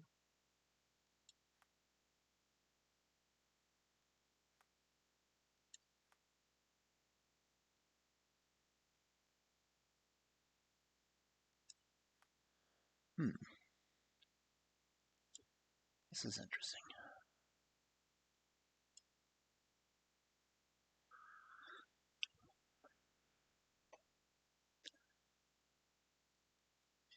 Working thermometer. Yeah. Okay.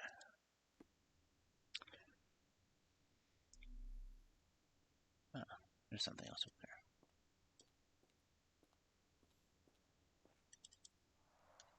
The stamp on this crate confirms it came from America. That's quite a distance to travel. Oh, New Orleans. Of course I have something to do with that area. Nothing else in the room of interest. Lock. The doors can be opened for deliveries. Okay. The doors can be opened for deliveries.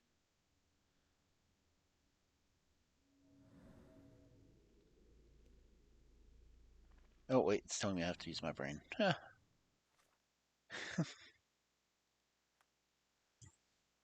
Or not.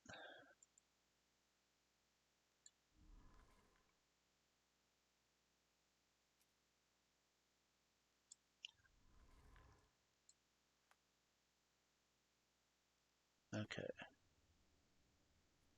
The doors can be opened for deliveries. Which means something needs to be done. Ah.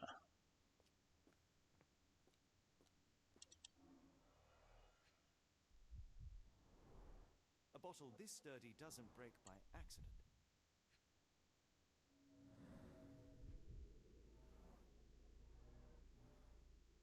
Scratches and broken nails. Yeah, we'll see that without the sure. Substantial blood loss. One poor soul found another way out.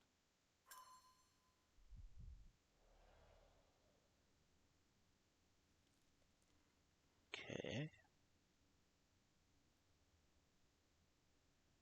Okay, he's adding things up.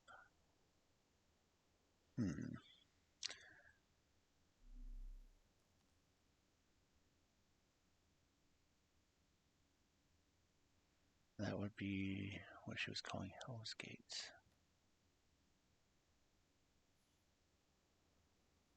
Imagination notes. Okay. Ah, 10.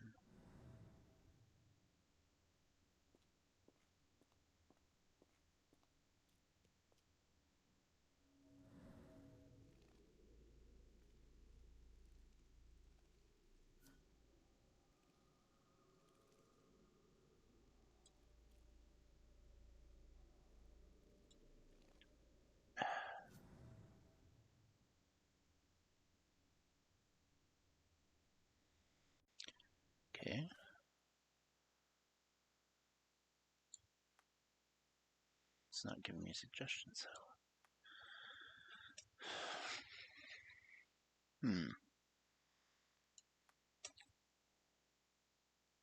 Yes.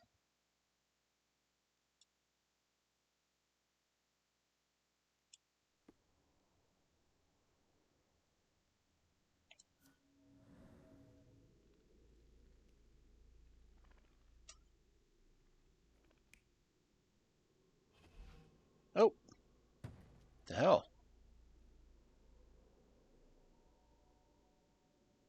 Okay, so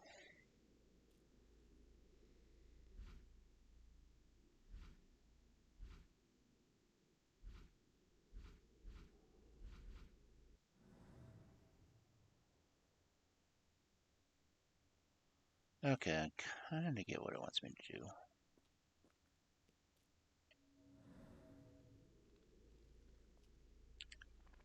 So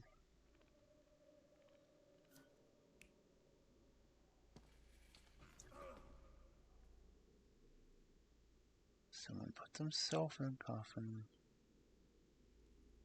got hauled out.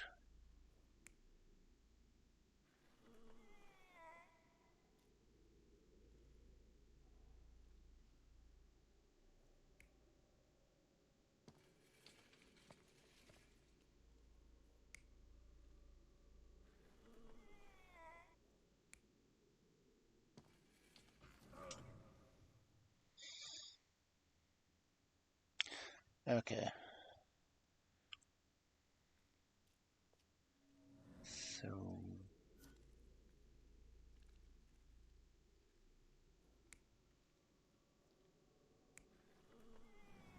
let's go to the other spot.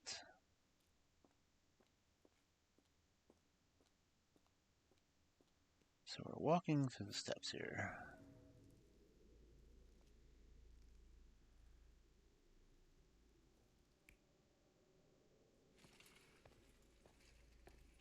Okay.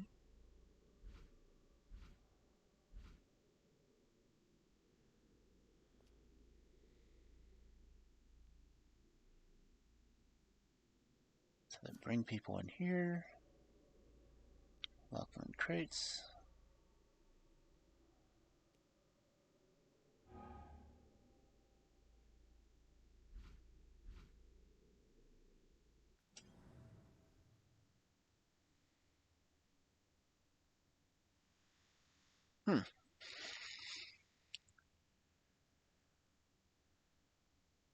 So they bring them in here, drugged.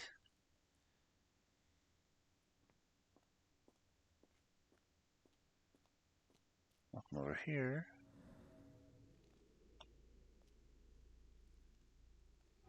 For shipping.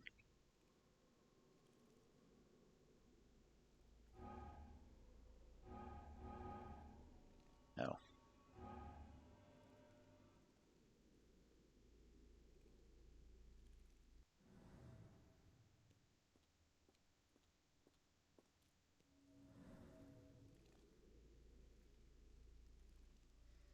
Then load them into the things.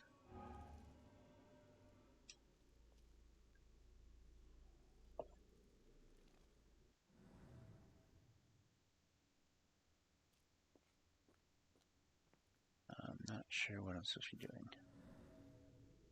Okay.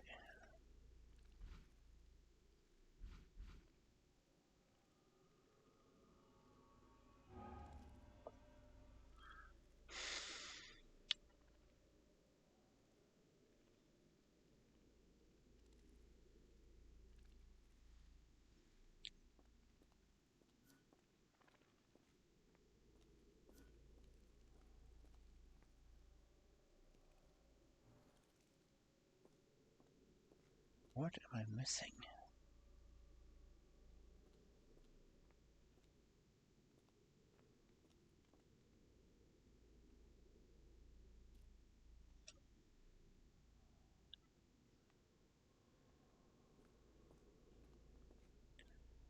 Then drug them, bring them in here.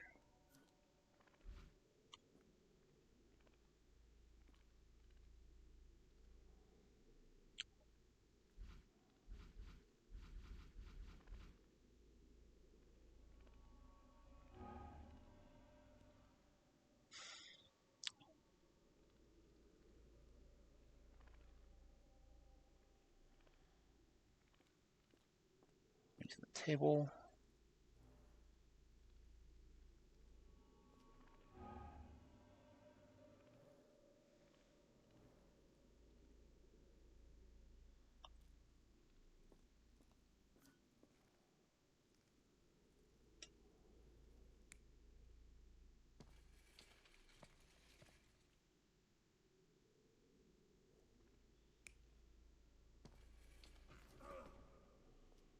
And I load them up.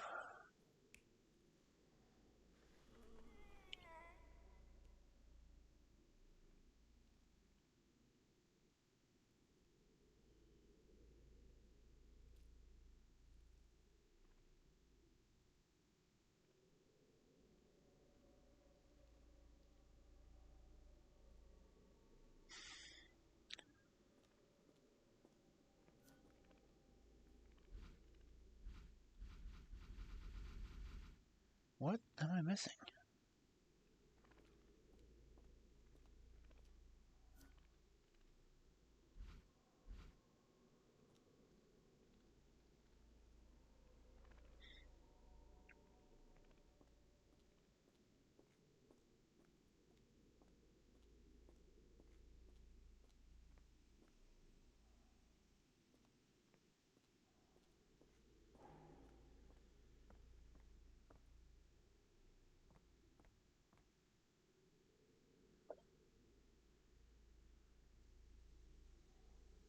The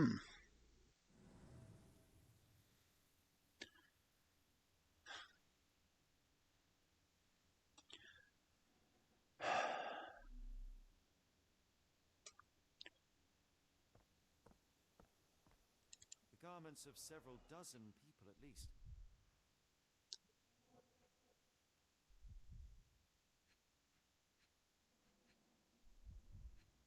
Or checked inside here.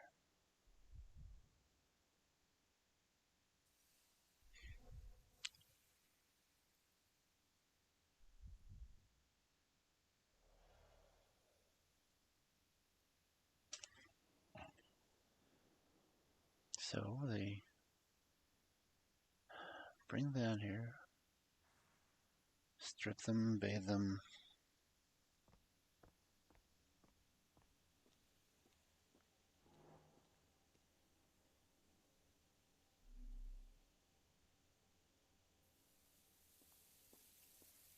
Take them down here.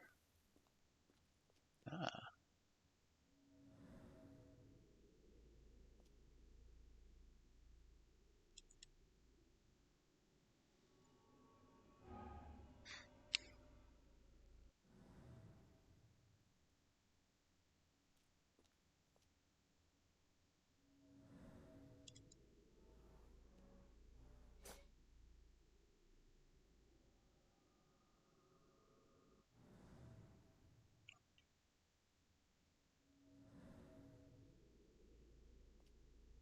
Okay.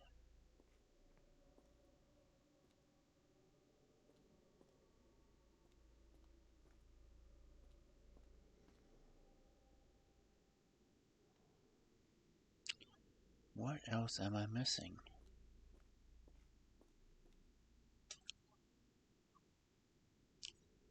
Oh.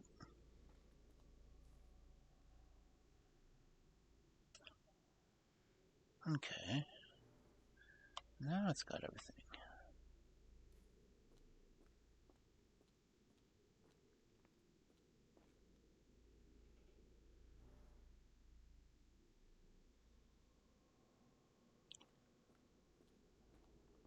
Anything here? Stood out.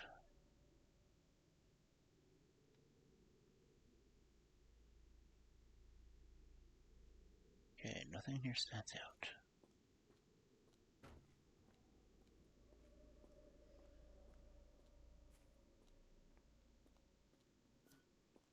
So, comes in here.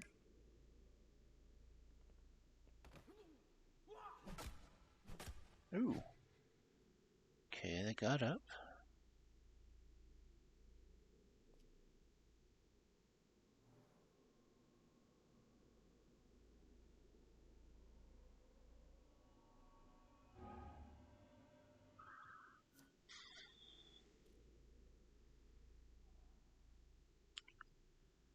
Okay, so they were actually brought in.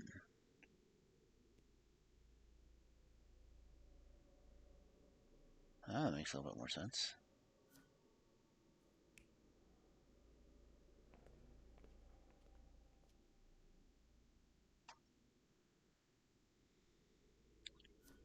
Okay.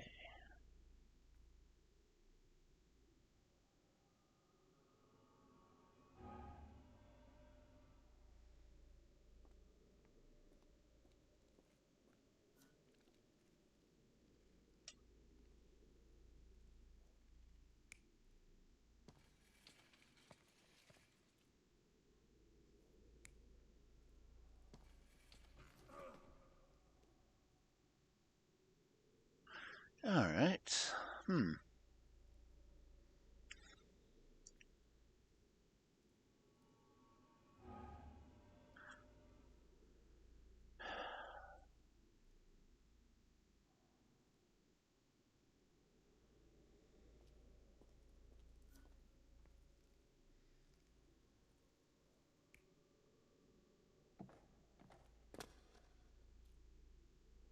Interesting.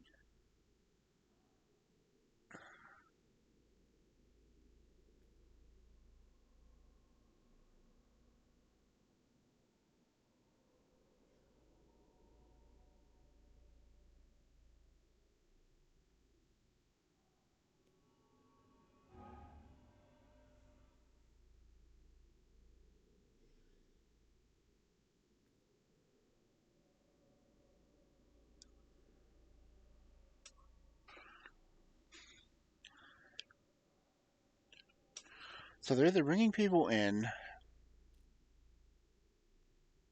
or taking people out.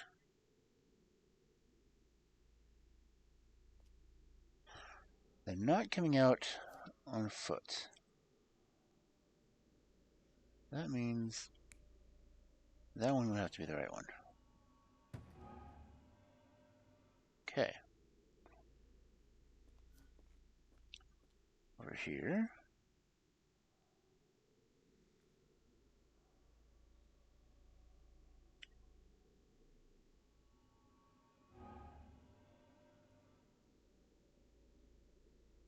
This one is right.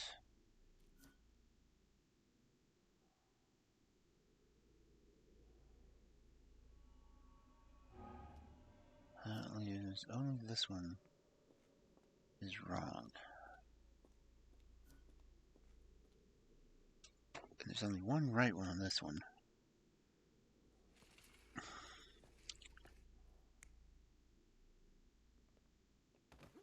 would have to be this one.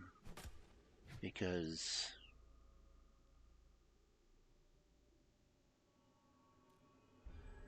Okay. Back through these doors, and they began to unload their cargo in secret. Next, the crates were opened, freeing their passengers.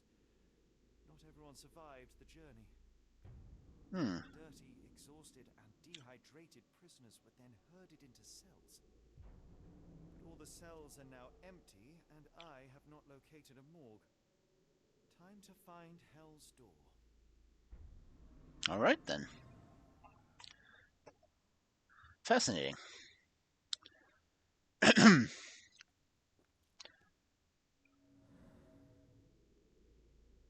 So I need to find Hell's Door now. Wait, no, I don't need to go in here.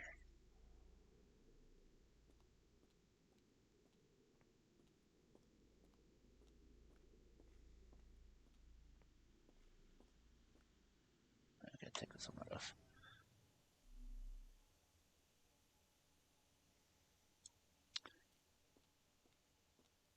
What's he wanting me to read laundry?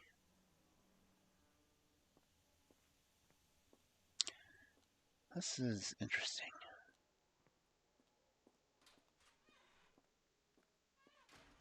I was so scared I'd lost you, Heidi. Okay.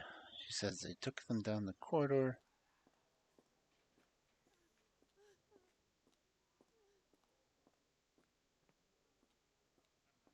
That means this is the only way to go. Or is it?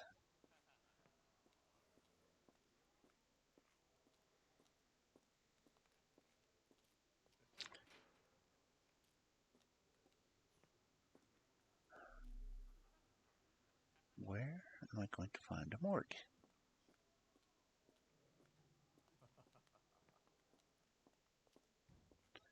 Oh, that's a slightly sinister laugh.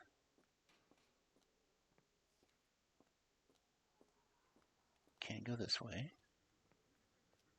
So where is Hell's Door? I would have thought Hell's Door would have been... What is this? Oh, this is where I came in. I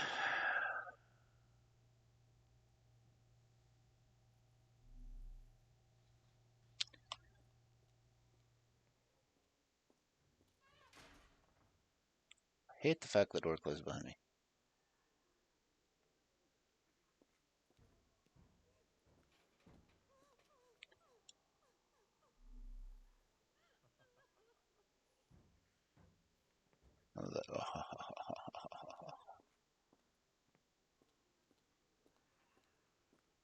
Where is Hell's Door?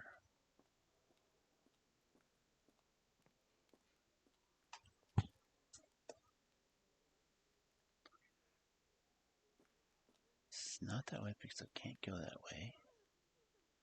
This is the only way I can go. This just goes past the laundry.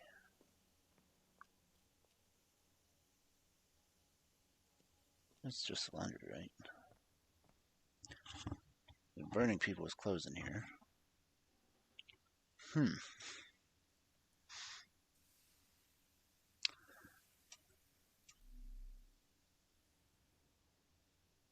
Nothing else to look at.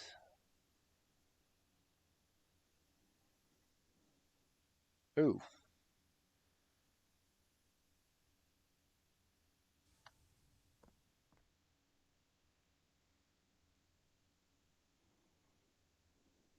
If that was a hot lie, they wouldn't have to worry about it.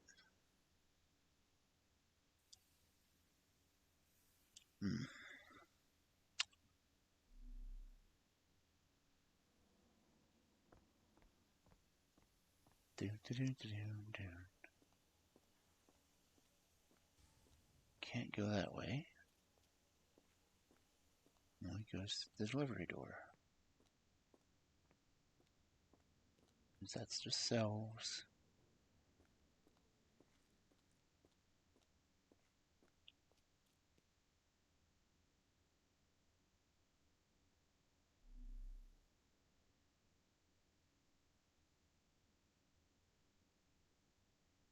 I don't see any other markings.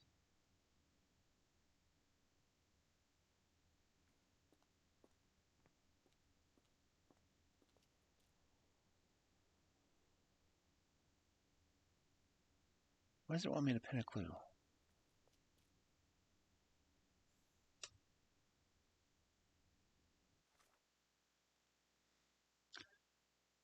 What's this?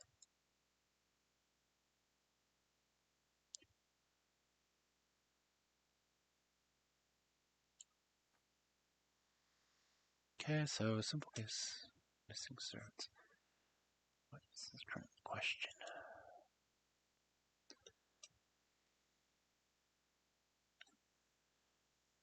Oh, the driver's going on. Hey, I'll get rid of that. Do I have any thought processes? No, I do not. Okay, what is this?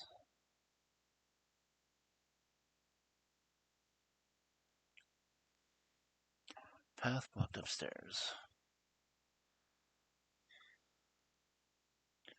Photograph. Can't do anything to close right now.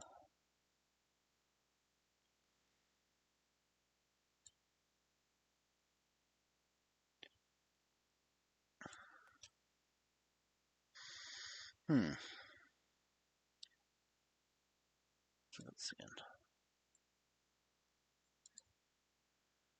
Okay, the foreigners must be taken to a hidden door after some preparation themselves. Passage must lie somewhere near the back entrance.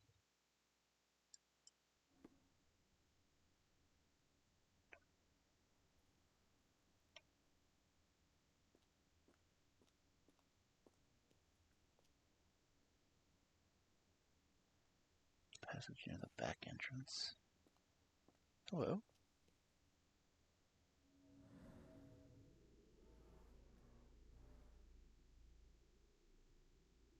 Interesting. Welded shut.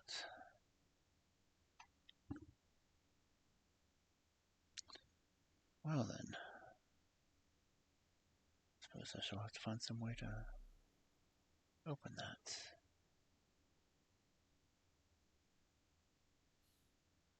Welded shut.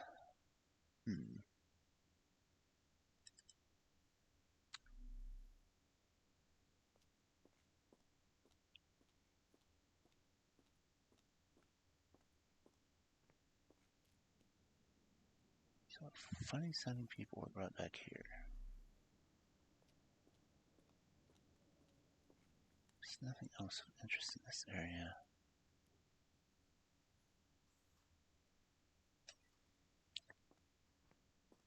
Found the door that's welded shut.